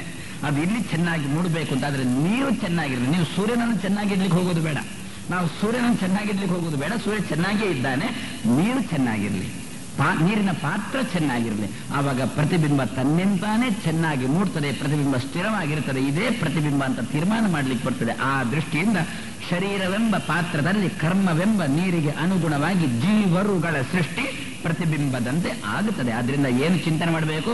ನಾನು ಪ್ರತಿಬಿಂಬ, ನೀನು ಬಿಂಬ, ಇದೇ ನಮ್ಮ ಸೃಷ್ಟಿ. ನಿತ್ಯ ಚಿಂತನೆ ಮಾಡೋಣ. ನಾನು ಮಾಡ್ತೇವೆ ಜಪ ಮಾಡುವಾಗ ಬಿಂಬೋಸ್ಮಿ ಪ್ರತಿಬಿಂಬೋಸ್ಮಿ ಅಂತ ಪ್ರತಿನಿತ್ಯ ಚಿಂತನೆ ಮಾಡ್ತೇವೆ. ಈ ಚಿಂತನೆ ದೃಢ ಆಗ್ತಾ ಹೋಗಲಿ. ಪ್ರಾಯಶಃ ಭಗವಂತ ನಿಮ್ಮ ಜನ್ಮಗಳನ್ನು ಇದರಲ್ಲೇ ಬಹಳಷ್ಟು ಕಳೆದು ಬಿಡ್ತಾನೋ ಏನು. ಇಲ್ಲದ್ರೆ ಎಷ್ಟೋ ಸಲ ಹುಟ್ಟಬೇಡ, ಎಷ್ಟು ಕರ್ಮಗಳನ್ನು ಅನುಭವಿಸಲಿಕ್ಕಿಲ್ಲ, ಎಷ್ಟು ಸಲ ಹುಟ್ಟಲಿಕ್ಕಿಲ್ಲ. ಒಮ್ಮೊಮ್ಮೆ ಹುಟ್ಟಿದ್ದೇ ಇಷ್ಟು ನಾವು ಗೊಂದಲಕ್ಕೆ ಒಳಗಾಗಿರುವಾಗ. ಆದ್ರಿಂದ ನಮ್ಮ ಸೃಷ್ಟಿಗಳನ್ನು ಕಮ್ಮಿ ಮಾಡಿಕೊಳ್ಬೇಕು ಅಂತಾದ್ರೆ ಬಿಂಬ ಪ್ರತಿಬಿಂಬ ಬಿಂಬ ಪ್ರತಿಬಿಂಬ ಅಂತ ಪ್ರತಿನಿತ್ಯ ಉಪಾಸನೆ ಮಾಡ್ತಾ ಬಂದ್ರೆ ಪ್ರತಿಬಿಂಬ ಸೃಷ್ಟಿಯೇ ಜೀವನ ಸೃಷ್ಟಿ. ಆದ್ರಿಂದ ನಮಗೆ ಪ್ರತಿಬಿಂಬ ಅಂತ ನಾವು ಉಪಾಸನೆ ಮಾಡುವ ಮೂಲಕನೇ ನಮ್ಮ ಸೃಷ್ಟಿಯನ್ನು ಮಾಡಿಕೊಂಡಂತೆ ಆಗ್ತದೆ, ಸೃಷ್ಟಿಯನ್ನು ಆದಷ್ಟು ಕಮ್ಮಿ ಮಾಡಿಕೊಂಡಂತೆ ಆಗ್ತದೆ. ಆ ದೃಷ್ಟಿಯಿಂದ ಜೀವರುಗಳ ಸೃಷ್ಟಿ ಅಂತಂದ್ರೆ ಸೂರ್ಯನ ಪ್ರತಿಬಿಂಬದಂತೆ. ಅದನ್ನು ಪ್ರತ್ಯೇಕ ಎಲ್ಲಿಂದಲೋ ತಂದದ್ದಲ್ಲ, ಸೂರ್ಯನೇ ಪ್ರತಿಫಲಿಸುವುದು. ಕೃಷ್ಣ ಗೀತೆಯಲ್ಲಿ ಇದೆ ಒಂದು ಮಾತಂದ ಅಲ್ವೋ, ಮಮೈವ ಅಂಶಃ ಜೀವಲೋಕೆ ಜೀವಭೂತ ಸನಾತನ. ಇಡೀ ಲೋಕದಲ್ಲಿ ನಂದೇ ಒಂದು ಅಂಶ ಅಂದ. ಇದನ್ನೇ ಹಿಡ್ಕೊಂಡು ಕೆಲವರು ಉಪನ್ಯಾಸಕ್ಕೆ ತೊಡಗಿದ್ದು. ನೋಡಿ, ಕೃಷ್ಣನೇ ಅಂದಿದ್ದಾನೆ, ಅಲ್ಲಿ ನಾನೇ ಇರುವುದು ಅಂತಂದಿದ್ದಾನೆ, ಆದ್ರಿಂದ ನಾನು ನೀನು ಒಂದೇ ಅಲ್ವೋ ಅಂತ ಹೀಗೆ ಉಪನ್ಯಾಸಕರು ಶುರು ಮಾಡಿದ್ದು. ಆದರೆ ಏನರ್ಥ ಅದಕ್ಕೆ? ಏನಂದ್ರೆ ಹಿರಿಯರು ಭಿನ್ನಾಂಶ ಸ್ವರೂಪಾಂಶ ಅಂತ ಅದರಲ್ಲಿ ಪುನಃ ವ್ಯತ್ಯಾಸ ಕೊಟ್ಟರು. ನನ್ನಲ್ಲಿ 10 ರೂಪಾಯಿ ಉಂಟು, ನಿಮ್ಮಲ್ಲಿ 1 ರೂಪಾಯಿ ಉಂಟು. ನಾನು ಹೇಳ್ತೇನೆ ನನ್ನಲ್ಲಿದ್ದ ದುಡ್ಡಿನ 10ನೇ ಒಂದಂಶ ನಿಮ್ಮಲ್ಲಿ ಉಂಟು ಅಂತ ಹೇಳ್ತೇನೆ. ನನ್ನದೇ ದುಡ್ಡು ನಿಮಗೆ ಬಂತು ಅಂತ ಅರ್ಥ ಅಲ್ಲ, ನಿಮ್ಮ ದುಡ್ಡು ನಿಮ್ಮಲ್ಲಿ, ನನ್ನ ದುಡ್ಡು ಎನ್ನಲ್ಲೇ. ಆದ್ರೂ ಅನ್ನುವಾಗ ಅಂಶ ಎನ್ನುವ ಶಬ್ದ ಪ್ರಯೋಗ ಮಾಡ್ತೇವೆ. ಯಾಕೆ? ಆ ದುಡ್ಡಿಗೂ ಈ ದುಡ್ಡಿಗೂ ಹೋಲಿಕೆ ಉಂಟು. ಯಾಕೆ? ಎರಡು ದುಡ್ಡು ಆದ್ದರಿಂದ. ಅದೇ ರೀತಿಯಲ್ಲಿ ನಮಗೂ ಭಗವಂತನಿಗೂ ಹೋಲಿಕೆ ಉಂಟು. ಆ ದೃಷ್ಟಿಯಿಂದ ಕೃಷ್ಣ ಅಂದ ಎನ್ನದೇ ಅಂಶ ಅಲ್ಲಿರುವುದು. ಪ್ರತಿಬಿಂಬವನ್ನು ನೋಡಿದಾಗ ಹೇ ಸೂರ್ಯ ಅಂತಂತೇವೋ ಇಲ್ವೋ? ನಾವು ನೋಡಿದ್ದು ಪ್ರತಿಬಿಂಬವನ್ನು, ಆದ್ರೂ ಶಬ್ದ ಪ್ರಯೋಗ ಮಾಡ್ತೇವೆ. ಸೂರ್ಯನಂತೆ ಇದ್ದಾನೆ, ಸೂರ್ಯನೇ ಅಂತ ಶಬ್ದ ಪ್ರಯೋಗ ಮಾಡ್ತೇವೋ ಇಲ್ಲೋ? ಅದೇ ರೀತಿಯಲ್ಲಿ ಭಗವಂತನಿಗೆ ಸಾದೃಶ್ಯ ಇರೋಣದರಿಂದ ಕೃಷ್ಣ ಏನಂದ? ನನ್ನದೇ ಅಂಶ ಜೀವಲೋಕದಲ್ಲಿರುವುದು ಅಂತಂದ. ಹಾಗಾದ್ರೆ ಏನಾಯ್ತು? ಅಂಶ ಎನ್ನತಕ್ಕಂಥ ಶಬ್ದಕ್ಕೆ ಪ್ರತಿಬಿಂಬ ಅಂತ ಅರ್ಥ. ನಾವು ಭಗವಂತನ ಪ್ರತಿಬಿಂಬರು, ಹೊರತು ಹೊಸ್ತು ಬಂದದ್ದಲ್ಲ, ಇದ್ದದ್ದೇ ನೀರಲ್ಲಿ ತೋರಿದಂತೆ ಈ ದಿವಸ ಜೀವರುಗಳ ಸೃಷ್ಟಿ. ತೇಜೋ ವಿನಿಮಯ, ವಾರಿ ವಿನಿಮಯ, ಇನ್ನು ಮೃದ್ವಿನಿಮಯ, ಮಣ್ಣಿನ ವಿನಿಮಯ. ಮಡಕೆಯಾಗಿದೆ, ಪುಸ್ತಕ ಆಗಿದೆ, ವಸ್ತ್ರ ಆಗಿದೆ. ಇದೆಲ್ಲ ಹೇಗೆ? ಇದು ಜಡದ ಸೃಷ್ಟಿ. ಜಡದ ಸೃಷ್ಟಿಯನ್ನು ಭಗವಂತ ಹೇಗೆ ಮಾಡ್ತಾನೆ? ಒಂದು ಮಣ್ಣಿನ ರಾಶಿ, ಒಂದು ಮಣ್ಣಿನ ಮುದ್ದೆ. ಆ ಮಣ್ಣಿನ ಮುದ್ದೆಯಿಂದ ಸ್ವಲ್ಪ ಮಣ್ಣನ್ನು ತೆಗೆದು ಅದನ್ನು ಮಡಕೆ ಮಾಡಿದ. ಹತ್ತಿಯ ರಾಶಿ, ಸ್ವಲ್ಪ ಹತ್ತಿಯನ್ನು ತೆಗೆದು ಅದರಿಂದ ಬಟ್ಟೆಯನ್ನು ಮಾಡಿದ. ಆದರೆ ಲೋಕದಲ್ಲಿ ಕುಂಬಾರ ತಾನು ಮಣ್ಣಿನ ರಾಶಿಯಿಂದ ಸ್ವಲ್ಪ ಮಣ್ಣನ್ನು ತೆಗೆದು ತಾನು ಮಡಕೆ ಮಾಡುವಂತೆ ಮೂಲ ಪ್ರಕೃತಿ ಅನ್ನತಕ್ಕಂಥ ಮಣ್ಣಿನ ರಾಶಿಯಿಂದ ನಮಗೆ ನಿಮಗೆ ಕಾಣಿಸ್ತಕ್ಕಂತಹ ಈ ಜಗತ್ತನ್ನು ಭಗವಂತ ಸೃಷ್ಟಿ ಮಾಡಿದ. ಯಾರು ಸೃಷ್ಟಿ ಮಾಡಿದ್ದು? ಯಾಕೆ ಹೇಳಿದ್ರು ಮೃದ್ವಿನಿಮಯ ಅಂತ? ಯಾಕೆ ಹೇಳಬೇಕಾಯಿತು? ಮಣ್ಣಿನ ವಿನಿಮಯ. ಅಲ್ಲಿದ್ದ ಮಣ್ಣನ್ನು ಇಲ್ಲಿಗೆ ತರುವುದು ಅಷ್ಟೇ ತಾನೆ. ಎಲ್ಲೋ ಮಣ್ಣಿತ್ತು, ಅಲ್ಲಿಂದ ಇಲ್ಲಿಗೆ ತಂದ, ಅಲ್ಲಿಂದ ಇಲ್ಲಿಗೆ ತಂದ. ಎಲ್ಲೋ ನದಿ ಬದಿಯಲ್ಲಿ ಮಣ್ಣಿನ ರಾಶಿ ಇತ್ತು, ಆ ರಾಶಿಯಿಂದ ಸ್ವಲ್ಪ ತಂದು ಎಲ್ಲಿ ಹಾಕಿಕೊಂಡ? ಮನೆ ಅಂಗಳದಲ್ಲಿ ಹಾಕಿಕೊಂಡ. ಮನೆ ಅಂಗಳದಿಂದ ಎಲ್ಲಿ ತಂದ? ಎಲ್ಲಿ ಮಡಕೆ ಮಾಡ್ತಾನೋ, ಗಡಿಗೆ ಮಾಡ್ತಾನೋ ಅಲ್ಲಿಗೆ ಹಿಡ್ಕೊಂಡು ಬಂದ. ಅಲ್ಲಿ ಪುನಃ ಸ್ವಲ್ಪ ಕೆತ್ತಿ ಆಚೆ ಈಚೆ ಮಾಡಿ ಅದಕ್ಕೊಂದು ಆಕಾರ ಕೊಟ್ಟ. ಹೊರತು ಯಾವುದೇ ಪ್ರಸಂಗದಲ್ಲಿ ಮಣ್ಣು ತರುವಾಗಲಿ, ತನ್ನ ಮಣ್ಣನ್ನು ಅಂಗಳದಲ್ಲಿ ಹಾಕುವಾಗಲಿ, ಆ ಮಣ್ಣಿನಿಂದ ಮಡಕೆ ಮಾಡುವಾಗಲಿ ಭಗವಂತ ಪ್ರತ್ಯೇಕವಾಗಿಯೇ ಇದ್ದಾನೆ. ಹೊರತು ಯಾವುದೇ ಪ್ರಸಂಗದಲ್ಲಿ ತಾನೇ ಮಡಕೆ ಆದದ್ದಲ್ಲ. ದೇವರೇ ಮಡಕೆ ಆದದ್ದಲ್ಲ, ದೇವರು ಮಡಕೆ ಮಾಡಿದ್ದು. ಕುಂಬಾರ ಮಡಕೆ ಆಗುವುದಲ್ಲ, ಕುಂಬಾರನು ಮಡಕೆ ಮಾಡುವುದು. ಮಣ್ಣು ಮಡಕೆ ಆಗುವುದು, ಕುಂಬಾರ ಮಡಕೆ ಮಾಡುವುದು. ದೇವರು ಜಗತ್ತನ್ನು ಮಾಡುವುದು, ಮೂಲ ಪ್ರಕೃತಿ ಜಗತ್ತು ಆಗುವುದು. ಬಹಳಷ್ಟು ಜನ ಏನಂತಾರಂತೆ? ದೇವರೇ ಜಗತ್ತಾದ ಅಂತಾರಂತೆ. ದೇವರೇ ಈ ಜಗತ್ತಿನ ರೂಪ ತಾಳಿದ ಅಂತ. ಹಾಗೂ ಏನಾಯ್ತು, ಅದು ಏನು ಯಾವ ಪ್ರಸಂಗಕ್ಕೆ ಬಂತು? ಕುಂಬಾರನೇ ಮಡಕೆ ಆದ ಅಂತ. ಕುಂಬಾರನೇ ಮಡಕೆ ಅಂದ್ರೆ ಎಷ್ಟು ಹಾಸ್ಯಾಸ್ಪದನೋ, ದೇವರೇ ಮಡಕೆ ಜಗತ್ತಾದ ಅನ್ನತಕ್ಕಂಥದ್ದು ಅಷ್ಟೇ ಹಾಸ್ಯಾಸ್ಪದ ಅಂತಾರೆ. ಅದಕ್ಕೋಸ್ಕರ ವೇದವ್ಯಾಸದೇವರಂತ ಇದ್ದಾರೆ, ನಾನೇ ಜಗತ್ತಾಗುವುದಲ್ಲ, ನಾನು ಮಣ್ಣನ್ನು ಹಿಡ್ಕೊಂಡು ಮಡಕೆ ಮಾಡಿದ್ದು, ಮೂಲ ಪ್ರಕೃತಿಯನ್ನು ಹಿಡ್ಕೊಂಡು ನಾನು ನಿಮಿತ್ತ ಮಾತ್ರ.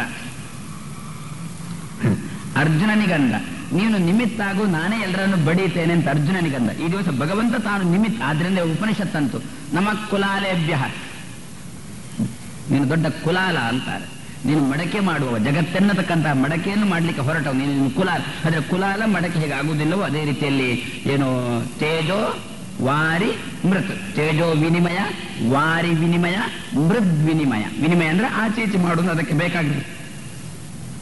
ಸುಮಾರಾಗಿ ನಮ್ಮಲ್ಲಿ ವಿನಿಮಯ ಶಬ್ದಕ್ಕೆ ಹೀಗೊಂದು ಅರ್ಥ ಉಂಟು. ಏನು, ಒಂದು ವಸ್ತುವನ್ನು ಕೊಟ್ಟು ಇನ್ನೊಂದು ವಸ್ತುವನ್ನು ತೆಗೆದುಕೊಳ್ಳುವುದಕ್ಕೆ ವಿನಿಮಯ. ಅದನ್ನು ವಿನಿಮಯ ಮಾಡಿಕೊಳ್ಳೋಣ, ಅದನ್ನು ನನ್ ಕೊಡಿ, ನಾನು ನಿಮಗೆ ಕೊಡ್ತೇನೆ ಅಂತ ಹೀಗೆ ವಿನಿಮಯ ಮಾಡಿದಂತೆ ಇದೇ ರೀತಿಯಲ್ಲಿ ತೇಜೋ ವಿನಿಮಯ. ಅಲ್ಲಿದ್ದ ತೇಜಸ್ ಇಲ್ಲಿಗೆ ಬಂತು. ದೇವರಂತಾನೆ ನಾವು ವಿನಿಮಯ ಮಾಡಿಕೊಳ್ಳೋಣ ಅಂತ. ನಮ್ಮಲ್ಲಿ ಏನು ಅಂತ, ನಾನು ಇಲ್ಲಿಗೆ ಬರ್ತೇನೆ, ನೀನು ಅಲ್ಲಿಗೆ ಬರ್ತೀಯ ಅಂತ. ನಾವು ಒಪ್ಪಲಿಲ್ಲ, ಆದ್ರೂ ಬಂದ. ಅವಾಗ ಇಲ್ಲಿಗೆ ಬರಬೇಕಾದ್ರೆ ಕೇಳ್ತಾನೆ ಅಂತ ದೇವರು, ನಾನು ಬರ್ತೇನೆ, ನಿಮ್ಮಲ್ಲಿಗೆ ಬರ್ತೇನೆ, ನೀನು ಎನ್ನಲ್ಲಿಗೆ ಬರ್ತೀಯ, ಮೊದಲು ನೀನು ಬಾ, ಮತ್ತೆ ನೋಡೋಣ. ಪ್ರಾಯಶಃ ಸೋತದ್ದು ದೇವರ ಇವರು ಬಂದೇ ಬಿಟ್ಟ ಅಂತಾರೆ. ನಾವಲ್ಲಿ ಹೋದೇವೋ ಬಿಟ್ಟೇವೋ ಬೇರೆ ವಿಚಾರ. ಆದ್ರೆ ದೇವರ ದೇವರು ತೇಜೋ ವಿನಿಮಯ. ಆ ದೇವರ ತೇಜೋ ವಿನಯ ಅನ್ನತಕ್ಕಂಥ ಮಾತು ನಾವು ಉಳಿಸಿಕೊಡ್ಬೇಕಲ್ಲ. ಅವ ಇಲ್ಲಿಗೆ ಬಂದಾಗ ನಾವಲ್ಲಿಗೆ ಹೋಗಲೇಬೇಕಲ್ಲ. ಅಂದ್ರೆ ನನ್ನ ಗೊತ್ತು, ಅಲ್ಲಿಗೆ ಹೋಗ್ಬೇಕಾದ್ರೆ ಏನು ಮಾಡಬೇಕು ನಮ್ಗೆ ಗೊತ್ತು. ಆ ದೃಷ್ಟಿಯಿಂದ ತೇಜೋ ವಿನಿಮಯ, ವಾರಿ ವಿನಿಮಯ, ಮೃದ್ ವಿನಿಮಯ ಎನ್ನತಕ್ಕಂತಹ ಶಬ್ದವನ್ನು ಸೂತ್ರಕಾರರು ವೇದವ್ಯಾಸದೇವರು ತಾನು ಪ್ರಯೋಗ ಮಾಡಿ ಇಷ್ಟೆಲ್ಲ ಸೃಷ್ಟಿ ಮಾಡಿರತಕ್ಕಂಥ ಭಗವಂತನಿಗೆ ಲಾಭ ಏನು? ಪಾಪ ಅಲ್ಲಿಂದಿಲ್ಲಿಗೆ ಬಂದ, ಒಂದು ರೂಪದಿಂದ ಮತ್ತೊಂದು ರೂಪ ತೆಗೆದುಕೊಂಡ, ನಮ್ಮನ್ನೊಂದಷ್ಟು ಧರೆಗೆ ತಂದು ಹಾಕಿದ. ಸಾಲದಕ್ಕೆ ಇದನ್ನೆಲ್ಲ ಒಂದು ಉದ್ಯಾನದಂತೆ ನಿರ್ಮಾಣ ಮಾಡಿ ನಮಗೆ ಕೊಟ್ಟ. ವಿಹಾರ ಮಾಡಿ ಅಂತಂದ, ಮಾಡೋಣ ಅಂದ. ಮಾಡಿ ವಿಷಯದಿಲ್ಲ, ಮಾಡೋಣ, ವಿಹಾರ ಮಾಡೋಣ ಅಂತಂದ. ಏನು ಲಾಭ ದೇವರಿಗೆ? ಯತ್ರ ತ್ರಿಸರ್ಗ ವೃಷ, ಒಂದು ಎಳ್ಳಷ್ಟು ಲಾಭ ಇಲ್ಲದೆ ಭಗವಂತ ಮಾಡಿಬಿಟ್ಟ. ಹುಚ್ಚನೋ ಮೂರ್ಖನೋ? ಮೂರ್ಖರು ಕೂಡ ಲಾಭ ಇಲ್ಲದೆ ಒಂದು ಹೆಜ್ಜೆ ಮುಂದೆ ಇಡುವುದಿಲ್ಲ ಅಂತೆ. ಹಾಗೆ ಆಗಿರುವಾಗ ಭಗವಂತ ಇಷ್ಟೆಲ್ಲ ಮಾಡಿದ ಅಂತಂದ್ರೆ, ಉಪನಿಷತ್ಕಾರರ ಹತ್ರ ಕೇಳೋಣ, ಅವರು ಏನು ಉತ್ತರ ಕೊಟ್ಟರು. ಉಪನಿಷತ್ಕಾರರು ಬೇರೆಯವರು ಏನು ಹೇಳ್ತಾರೆ ಅದನ್ನು ಹೇಳಿಕೊಂಡು ತನ್ನ ಅಭಿಪ್ರಾಯ ಹೇಳಿತು. ಕೆಲವರು ಏನು ಹೇಳಿದ್ರಂತೆ, ದೇವರು ಜಗತ್ತನ್ನು ಯಾಕೆ ಸೃಷ್ಟಿ ಮಾಡುವುದು ಅಂತ ಕೇಳಿಬಿಟ್ರೆ ಆಟಕ್ಕೋಸ್ಕರ ಅಂತಂದ್ರಂತೆ. ಆಟ ಯಾಕೆ? ನೆಮ್ಮದಿಗೋಸ್ಕರ. ಆದರೆ ಮೊದಲು ನೆಮ್ಮದಿ ಇರಲಿಲ್ಲವೋ ಅಂತ ಪ್ರಶ್ನೆ ಮಾಡಿದಕ್ಕೆ ತೆಪ್ಪಗೆ ಕೂತರು. ಆಟಕ್ಕೋಸ್ಕರ ಸೃಷ್ಟಿ ಮಾಡಿದ. ಆಡುವುದು ಯಾಕೆ? ಮನಃಶಾಂತಿಗೋಸ್ಕರ. ಆದ್ರೆ ಅಷ್ಟರ ತನಕ ಮನಃಶಾಂತಿ ಇರಲಿಲ್ಲ, ಶಾಂತಿ ಬೇಕಾಯಿತು. ಅದಕ್ಕೋಸ್ಕರ ಜಗತ್ತನ್ನು ಸೃಷ್ಟಿ ಮಾಡುವುದೆಂಬ ಆಟ ಆಡಿದ ಅಲ್ವೋ? ಇದಕ್ಕೇನು ಹೌದು ಅಂತ ಹೇಳೋದು ಅಲ್ಲ ಅಂತ ಹೇಳೋದು?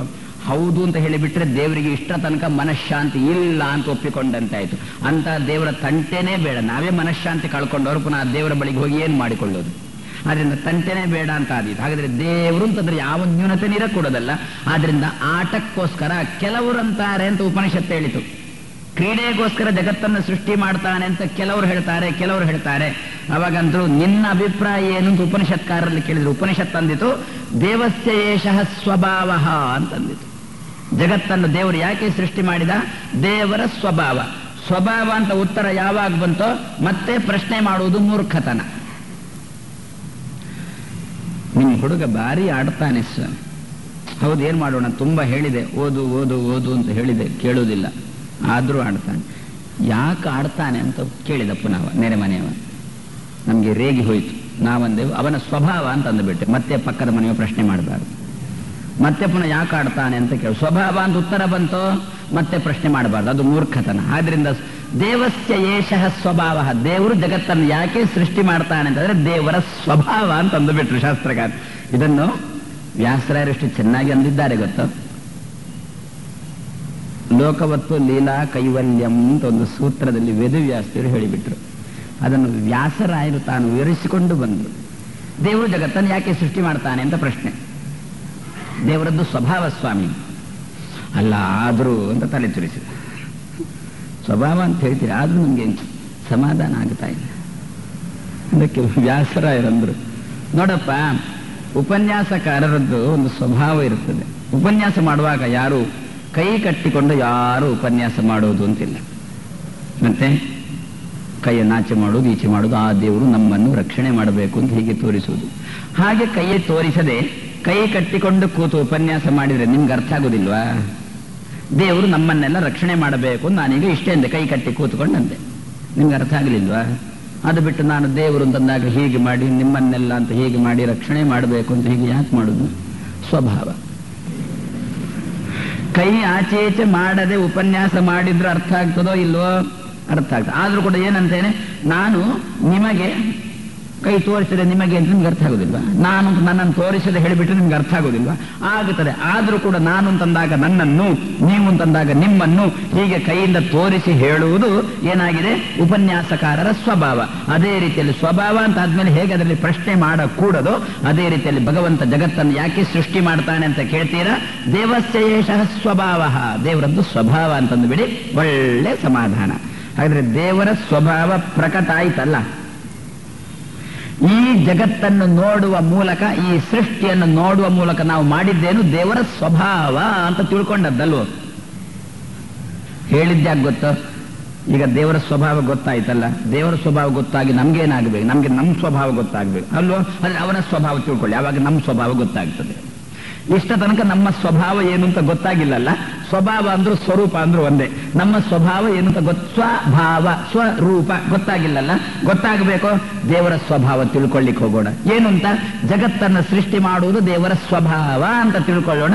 ನಮ್ಮ ಸ್ವಭಾವವನ್ನು ಭಗವಂತ ಪ್ರಕಟ ಮಾಡ್ತಾನೆ. ನಾವು ಸಂಸಾರದಲ್ಲಿ ಒದ್ದಾಡುವುದು ಯಾಕೆ? ನಮ್ಮ ಸ್ವರೂಪ ಪ್ರಕಟ ಆಗುವುದಕ್ಕೂ, ನಮ್ಮ ಸ್ವಭಾವ ಪ್ರಕಟ ಆಗುವುದಕ್ಕೋಸ್ಕರ ತಾನೆ. ಆದರೆ ಭಗವಂತ ಜಗತ್ತನ್ನು ಸೃಷ್ಟಿ ಮಾಡುವುದವನ ಸ್ವಭಾವ ಅಂತ ತಿಳ್ಕೊಳ್ಳುವುದೇ ನಮ್ಮ ನಿಮ್ಮ ಸ್ವಭಾವ ಪ್ರಕಟ ಆಗಲಿಕ್ಕೆ ಕಾರಣ. ಆದ್ರಿಂದ ಯತ್ರ, ಯಾವ ದೇವರ ವಿಷಯದಲ್ಲಿ ತ್ರಿಸರ್ಗ ಮೃಷ, ಸುಳ್ಳು, ಏನು ಸುಳ್ಳು ಶಬ್ದಕ್ಕೆ ಏನು ಪ್ರಯೋಜನ? ವ್ಯರ್ಥ. ವ್ಯರ್ಥ ಶಬ್ದಕ್ಕೆ ಅರ್ಥ ಏನು ಗೊತ್ತು? ಅದನ್ನಲ್ಲಿ ತಿಳಿಸಿದ್ರು. ಯತ್ರ ತ್ರಿಸರ್ಗ ಅಮೃಷ, ಎರಡೂ ರೀತಿ ಅರ್ಥ ಮಾಡಬಹುದು ಅಂತಾರೆ. ಯತ್ರ, ಯಾವ ದೇವರ ವಿಷಯದಲ್ಲಿ ತ್ರಿಸರ್ಗ ಜಗತ್ತಿನ ಸೃಷ್ಟಿ, ಮೃಷ ವ್ಯರ್ಥ. ಇನ್ನೊಂದರ್ಥ ಯತ್ರ, ಯಾವ ನಮ್ಮ ನಿಮ್ಮ ವಿಷಯದಲ್ಲಿ ತ್ರಿಸರ್ಗ ಮೂರು ರೀತಿಯ ಸೃಷ್ಟಿ, ಅಮೃಷ ವ್ಯರ್ಥ. ಶಬ್ದ ಒಂದೇ. ಮೊದಲು ಮೃಷ ಅಂತ ಮಾಡಿದ, ಈಗ ಅಮೃಷ ಅಂತ ಮಾಡೋದು. ಅರ್ಥ ವ್ಯರ್ಥ ಅಂತಲೇ. ಏನು ಸ್ವಾಮಿ ವ್ಯರ್ಥ? ದೇವರಿಗಾಗುವಾಗ ಈ ಸೃಷ್ಟಿ ವಿಗತ ಅರ್ಥ, ಏನು ಪ್ರಯೋಜನ ಇಲ್ಲ. ನಮಗಾಗುವಾಗ ವ್ಯರ್ಥ, ವಿಶೇಷ ಅರ್ಥ ವ್ಯರ್ಥ. ಬಹಳ ಲಾಭ ಇತ್ತು ಉಂಟಂತೆ ಜಗತ್ತಿನ ಸೃಷ್ಟಿ. ಆದ್ರಿಂದ ನಮಗೆ ಇದು ವ್ಯರ್ಥ, ದೇವರಿಗೆ ಇದು ವ್ಯರ್ಥ. ಒಂದೇ ವಿ ಎನ್ನುವುದಕ್ಕೆ ಎರಡು ಅರ್ಥವನ್ನು ಕೊಡ್ತಾರೆ ಶಾಸ್ತ್ರಕಾರರು. ಹೋದದ್ದು ಒಂದು ಅರ್ಥ, ಬಂದದ್ದು ಒಂದು ಅರ್ಥ. ನಮ್ಮ ದೃಷ್ಟಿಯಲ್ಲಿ ಜಗತ್ತಿನ ಸೃಷ್ಟಿ ವಿಶೇಷವಾದ ಅರ್ಥವುಳ್ಳದ್ದು. ನಮಗೆ ಲಾಭಕ್ಕೋಸ್ಕರ ಭಗವಂತ ಮೂರು ರೀತಿಯಾದ ಸೃಷ್ಟಿಯನ್ನು ತಾನು ಮಾಡ್ತಾ ಇದ್ದಾನೆ. ತನಗೆ ಮಾತ್ರ ವ್ಯರ್ಥ, ಏನೇನು ಲಾಭ ಇಲ್ಲ, ಏನೇನು ಪ್ರಯೋಜನ ಇಲ್ಲ. ಇಂತಹ ಯತ್ರ ತ್ರಿಸರ್ಗ ಮೃಷಾ ಧಾಮ್ನಾ ಸ್ವೇನ ಸದಾ ನಿರಸ್ತ ಕುಹಕಂ ಸತ್ಯಂ ಪರಂ ಧೀಮಹಿ ಎನ್ನತಕ್ಕಂಥ ಕೊನೆಯ ಚರಣವನ್ನು ಸಾಯಂಕಾಲ 6:30, 6:45 ಸೇರಿದಾಗ ನೋಡೋಣ ಅಂತೇಳಿ ನಮ್ಮ ಮಾತನ್ನು ಮುಗಿಸ್ತಾ ಇದ್ದೇವೆ.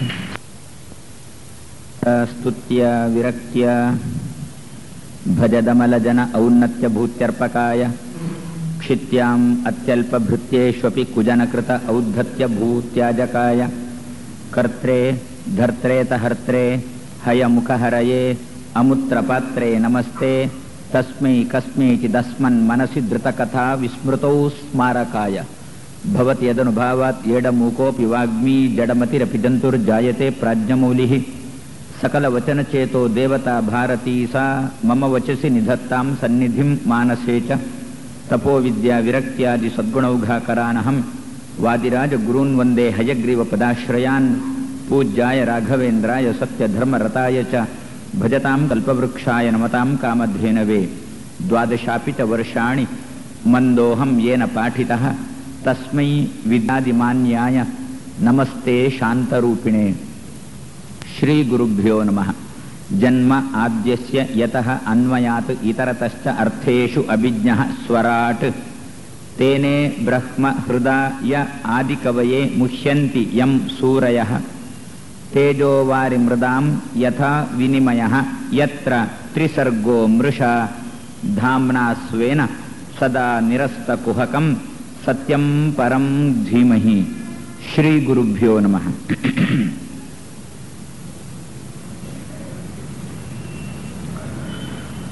ಕೊನೆಯ ಚರಣ ಈ ಶ್ಲೋಕದಲ್ಲಿ ಧಾಮ್ನಾ ಸ್ವೇನ ಸದಾ ನಿರಸ್ತ ಕುಹಕಂ. ಜಗತ್ತನ್ನು ಸೃಷ್ಟಿ ಮಾಡಿದ್ರಿಂದ ತನಗೆ ಎಳ್ಳಷ್ಟು ಲಾಭ ಇಲ್ಲ. ಆದರೂ ಭಗವಂತ ಜಗತ್ತನ್ನು ಸೃಷ್ಟಿ ಮಾಡಿದ, ನಮಗಾಗಿ ಸೃಷ್ಟಿ ಮಾಡಿದ. ಏನು ಕರುಣಾನಿಧಿಯೋ. ಜಗನ್ನಾಥದಾಸರು ಹರಿಕಥಾಮೃತರು ಉದ್ಗಾರ ತೆಗೀತಾರೆ ಭಗವಂತನ ಬಗ್ಗೆ. ಏನಪ್ಪ ಇವನ ಕಾರುಣ್ಯ, ಯಾಕೆ ನಮಗೋಸ್ಕರ ಜಗತ್ತನ್ನು ನಮಗೋಸ್ಕರ ಶ್ರಮ ತಗೊಳ್ತಾ ಇದ್ದಾನೆ, ನಮಗೋಸ್ಕರ ಆ ಶ್ರಮ ತಗೊಳ್ತಾ ಇದ್ದಾನೆ ಭಗವಂತ ಅಂತಾರೆ. ಎಂತಹ ಶ್ರಮ! ಒಂದು ರೀತಿಯಲ್ಲಿ ನೋಡಿದಾಗ ಏನೋ ಒಂದು ಮನೆ ಕಟ್ಟಬೇಕು ಅಂತಾದ್ರೆ, ಮನೆಯಲ್ಲಿ ಒಂದು ವ್ಯವಸ್ಥೆ ಮಾಡಬೇಕು ಅಂತ ನಾವು ಜೀವನದಲ್ಲಿ ಇಷ್ಟು ಒದ್ದಾಡ್ತಾ ಇರಬೇಕಾದ್ರೆ, ಚತುರ್ಮುಖನಿಗೊಂದು ಮನೆಯ ಮಾಡಿಕೊಟ್ಟು ಅದರೊಳಗೆ ಇಷ್ಟು ಜನರನ್ನು ತುಂಬಿಸಿ ಅವರೆಲ್ಲ ಐಕಮತ್ಯದಿಂದ ಭಗವಂತನ ಬಗ್ಗೆ ಜೀವನ ನಡೆಸಲಿಕ್ಕೆ ಬೇಕಾಗಿರತಕ್ಕಂಥ ವ್ಯವಸ್ಥೆ ಮಾಡುವುದು ಭಗವಂತನಿಗೆ ಅವನ ಮಟ್ಟಿನಲ್ಲಿ, ಅವನ ದೃಷ್ಟಿಯಲ್ಲಿ ನೋಡಿದಾಗ ಏನೇನೇನೇನು ಶ್ರಮ ಇಲ್ಲ. ಆದರೂ ಭಗವಂತ ಲೋಕದ ಉಪಯೋಗಕ್ಕೋಸ್ಕರ ತಾನು ಮಾಡ್ತಾನೆ ಅಂತ ಹೇಳಿ ಈ ಜಗತ್ತನ್ನು ಸೃಷ್ಟಿ ಮಾಡಿದ. ಜಗತ್ತು ಹೇಗೆ ಕಾಣೋದು ಮಾತ್ರನೋ ಅಲ್ಲ, ಜಗತ್ತು ಉಂಟು. ಕೆಲವರ ಒಬ್ಬೊಬ್ಬರದ್ದು ಒಂದೊಂದು ಅಭಿಪ್ರಾಯ ಇದೆ ಜಗತ್ತಿನ ಬಗ್ಗೆ. ಏನು ಹೇಳಿದ್ರು ಒಬ್ರು, ಕಾಣೋದು ಮಾತ್ರ, ಜಗತ್ತಿಲ್ಲ ಅಂದ್ರು. ಅದಕ್ಕೆ ಉದಾಹರಣೆ ಕೊಟ್ರು. ಅಲ್ಲ, ಇಲ್ಲದೆ ಕಾಣಲಿಕ್ಕೆ ಸಾಧ್ಯ ಉಂಟು ಅಂತ ಯಾರು ಕೇಳಿದ್ದಕ್ಕಂದ್ರು. ಸ್ವಲ್ಪ ಸ್ವಲ್ಪ ಕತ್ತಲೆ ಇರುವಾಗ ಹಗ್ಗ ಓರೆ ಕೋರೆ ಬಿದ್ದಿದ್ರೆ ಸರ್ಪ ಅಂತ ಖಂಡಿತೋ ಇಲ್ಲೋ? ಯದ್ಯಪಿ ಸರ್ಪ ಉಂಟು, ಸರ್ಪ ಇಲ್ಲ. ಇಲ್ಲದ ಸರ್ಪ ಖಂಡಿತೋ ಇಲ್ಲೋ? ಅದೇ ರೀತಿಯಲ್ಲಿ ಇಲ್ಲದ ಜಗತ್ತು ಕಾಣಿಸ್ತದೆ ಅಂತ ಒಬ್ರಂದ್ರು. ಕಾಣಿಸಬೇಕು ಅಂತಾದ್ರೆ ನೋಡುವವರಿಗೆ ಏನು ಬೇಕು? ನೋಡುವವರ ಬಂಡವಾಳ ಏನು? ಇಲ್ಲದ ಜಗತ್ತು ಕಾಣಿಸಬೇಕು ಅಂತಾದ್ರೆ ನೋಡುವವರ ಬಂಡವಾಳ ಏನು ಅಂತ ಕೇಳಿಬಿಟ್ರೆ ಒಂದಷ್ಟು ಅಜ್ಞಾನ. ಹಗ್ಗದ ಅಜ್ಞಾನ ಯಾರಿಗುಂಟೋ, ಹಗ್ಗ ಅಂತ ಯಾರಿಗೆ ಗೊತ್ತಿಲ್ಲವೋ ಅವನಿಗದು ಹಾವು ಅಂತ ಕಂಡಿತು. ಹಗ್ಗ ಅಂತ ಗೊತ್ತಾಯಿತೋ ಹಾವು ಇಲ್ಲ, ಹಾರಬೇಕಾಗಿಲ್ಲ, ಹಾವು ಉಂಟು ಅಂತ ಹಾರಬೇಕಾಗಿಲ್ಲ. ಹಾಗಾದ್ರೆ ನೋಡತಕ್ಕಂತಹ ವ್ಯಕ್ತಿಗಳಿಗೆ ಒಂದಷ್ಟು ಅಜ್ಞಾನವನ್ನು ತುಂಬಿಸಿದರೆ ಅವರಿಗೆ ಈ ಜಗತ್ತು ಕಾಣಿಸ್ತದೆ. ಹಾಗಾದ್ರೆ ಯಾವಾಗ ಮತ್ತೊಂದು ನಮ್ಮಲ್ಲಿ ಉಂಟು, ದಾರಿಯಲ್ಲಿ ಡೊಂಬರಾಟದವರು ಇರ್ತಾರೆ. ಅಲ್ಲಲ್ಲೇ ಒಂದು ಡೇರೆ ಹಾಕಿಕೊಂಡು ಡೊಂಬರಾಟ ಅಂತ ಮಾಡ್ತಾರೆ. ಆ ಡೊಂಬರಾಟದವರೇ ಒಟ್ಟಿಗೆ ಸೇರಿ ಒಂದು ಸರ್ಕಸ್ ಅಂತ ಮಾಡಿದ್ರು. ಮತ್ತೆ ಆ ಡೊಂಬರಾಟ ಮಾಡುವವರು ಏನ್ ಮಾಡ್ತಾರೆ, ಏನೋ ಒಂದು ಹಗ್ಗ ಕಟ್ತಾರೆ, ಹಗ್ಗದಲ್ಲಿ ಏನೋ ನಡೆಯುವುದು ಅಥವಾ ಏನೊಂದು ಪಕ್ಕದಲ್ಲಿ ಒಬ್ಬ ಬಡಿತಾ ಇರ್ತಾನೆ, ಅಲ್ಲಿ ಏನೋ ನಡೀತಾ ಇರ್ತದೆ. ನಾವೆಲ್ಲ ಸುತ್ತಮುತ್ತ ಸೇರಿಕೊಂಡು ನೋಡ್ತಾ ಇರ್ತೇವೆ. ಅವ ನಮ್ಮ ಹತ್ರ ಕೇಳ್ತಾನೆ, ಆಯ್ತಾ ಆಯ್ತಾ ಆಯ್ತಾ ಆಯ್ತಾ ಅಂತ. ನಮ್ಮ ಹತ್ರ ನಾವು ಆಯ್ತು ಅಂತಂದಾಗ ಬಿಟ್ಟು ಅವನಿಗೆ ಕಾಣಿಸುವುದಿಲ್ಲ ಅಂತ ಹೇಳಿ, ಆ ಬಡಿಯುವವನಿಗೆ ಕಾಣಿಸುವುದಿಲ್ಲ ಅಂತ. ಅಲ್ಲಿ ಏನು ನಡೀತದೆ ಅಂತ ಯಾರು ಬಡಿತಾ ಇರ್ತಾನೋ ಯಜಮಾನ, ಅವನಿಗೆ ಕಾಣಿಸುವುದಿಲ್ಲ. ಹುಡುಗ ಏನೋ ಮಾಡ್ತಾ ಇರ್ತಾನೆ, ಯಜಮಾನಿಗೆ ಕಾಣಿಸುವುದಿಲ್ಲ. ನಮ್ಮ ಹತ್ರ ಕೇಳ್ತಾನೆ, ಸುತ್ತಮುತ್ತ ನೋಡೋ ಹತ್ರ ಕೇಳ್ತಾನೆ, ಆಯ್ತಾ ಆಯ್ತಾ ಆಯ್ತಾ. ಏನರ್ಥ ಇದು? ಏನೋ ಅಲ್ಲಿ ಒಂದು ಮೋಸ ನಡೀತಾ ಉಂಟು ಅಂತ ಅರ್ಥ. ಈ ವೇದಿಕೆ ಮೇಲೆ ನಿಂತುಕೊಂಡು ಏನೋ ಮಾಡ್ತಾರಲ್ಲ, ನಮ್ಮ ಹತ್ರನೇ ಕೇಳ್ತಾರೆ ಆಯ್ತಾ ಅಂತ. ಅವರಿಗೆ ಕಾಣಿಸಬಾರ್ದಾ? ನಾವು ಒಮ್ಮೆಲೆ ಕೈ ಚಪ್ಪಾಳೆ ತಟ್ಟಿದೆವು, ಆಯ್ತು ಅಂತ ಖಾತ್ರಿಗೆ ಬಂದ, ಅಲ್ಲೇ ಬಿಟ್ಟು ಬಿಟ್ಟ. ಹೊರತು ಅವ ತಾನು ತೀರ್ಮಾನ ಮಾಡತಕ್ಕಂಥ ಪ್ರಸಂಗ ಇಲ್ಲ. ಹಾಗಾದ್ರೆ ಏನರ್ಥ? ಏನೋ ಸಮಾಜವನ್ನು ಮೋಸ ಮಾಡ್ತಾ ಇದ್ದಾನೆ ಅಂತ ಅರ್ಥ. ಇಲ್ಲದೆ ಇದ್ದದ್ದನ್ನು ತೋರಿಸುವುದು ಅಂತಂದ್ರೆ ಸಮಾಜಕ್ಕೆ ಮೋಸ ಮಾಡುವುದು ಅಂತ ಅರ್ಥ. ಯಾರು ಮೋಸ ಮಾಡ್ತಾರೆ? ಯಾರಿಗೆ ನೈಜ ಘಟನೆಯನ್ನು ತೋರಿಸಲಿಕ್ಕೆ ಸಾಧ್ಯ ಇಲ್ಲವೋ ಅವರು ಸಮಾಜಕ್ಕೆ ಮೋಸ ಮಾಡ್ತಾರೆ. ಭಗವಂತ ಸ್ವರಾಟ್ ಅಂತಂದ್ರು ಹಿಂದೆ, ಆರಂಭದಲ್ಲಿ ಅಂತಿದ್ದಾರೆ. ಭಗವಂತ ಸ್ವರಾಟ್, ಬಹಳ ತಾನು ರಾಜ, ಸ್ವಯಂ ರಾಜ. ಇಂತಹ ಭಗವಂತ ಜಗತ್ತಿಗೆ ಮೋಸ ಮಾಡತಕ್ಕಂಥ ಪ್ರಸಂಗ ಇಲ್ಲ. ಇಲ್ಲದೇ ಇದ್ದಂತಹ ಜಗತ್ತನ್ನು ತೋರಿಸುವ ಪ್ರಸಂಗ ಇಲ್ಲ. ಇಲ್ಲದಿದ್ದಂಥ ವಸ್ತುವನ್ನು ಉಂಟು ಅಂತ ನಮಗೆ ಭ್ರಮೆ ಬರುವಂತೆ ತೋರಿಸುವ ಪ್ರಸಂಗ ಇಲ್ಲ. ಅದಕ್ಕೋಸ್ಕರ ಸ್ವೇನ ಧಾಮ್ನ ಸದಾ ನಿರಸ್ತ ಕುಹಕಂ. ಯಾವುದೇ ರೀತಿಯಾದ ಕಪಟ ಭಗವಂತನಲ್ಲಿ ಇಲ್ಲ. ಇದ್ದ ಜಗತ್ತನ್ನೇ ತೋರಿಸ್ತಾನೆ ವಿನಃ ಇಲ್ಲದ ಜಗತ್ತನ್ನು, ಹಗ್ಗವನ್ನು ಕಂಡ ಸರ್ಪನ ನಮಗೆ ತೋರಿಸುವುದಲ್ಲ ಅಂತ ವೇದವ್ಯಾಸ ದೇವರು ತಾನು ಈ ದಿವಸ ಹೇಳ್ತಾ ಇದ್ದಾರೆ. ಇದರ ಬಗ್ಗೆ ಹಿರಿಯರು ತುಂಬಾ ತುಂಬಾ ತುಂಬಾ ತುಂಬಾ ವಿಶ್ಲೇಷಣೆ ಮಾಡಿದರು. ಮಧ್ವರಿಗಿಂತ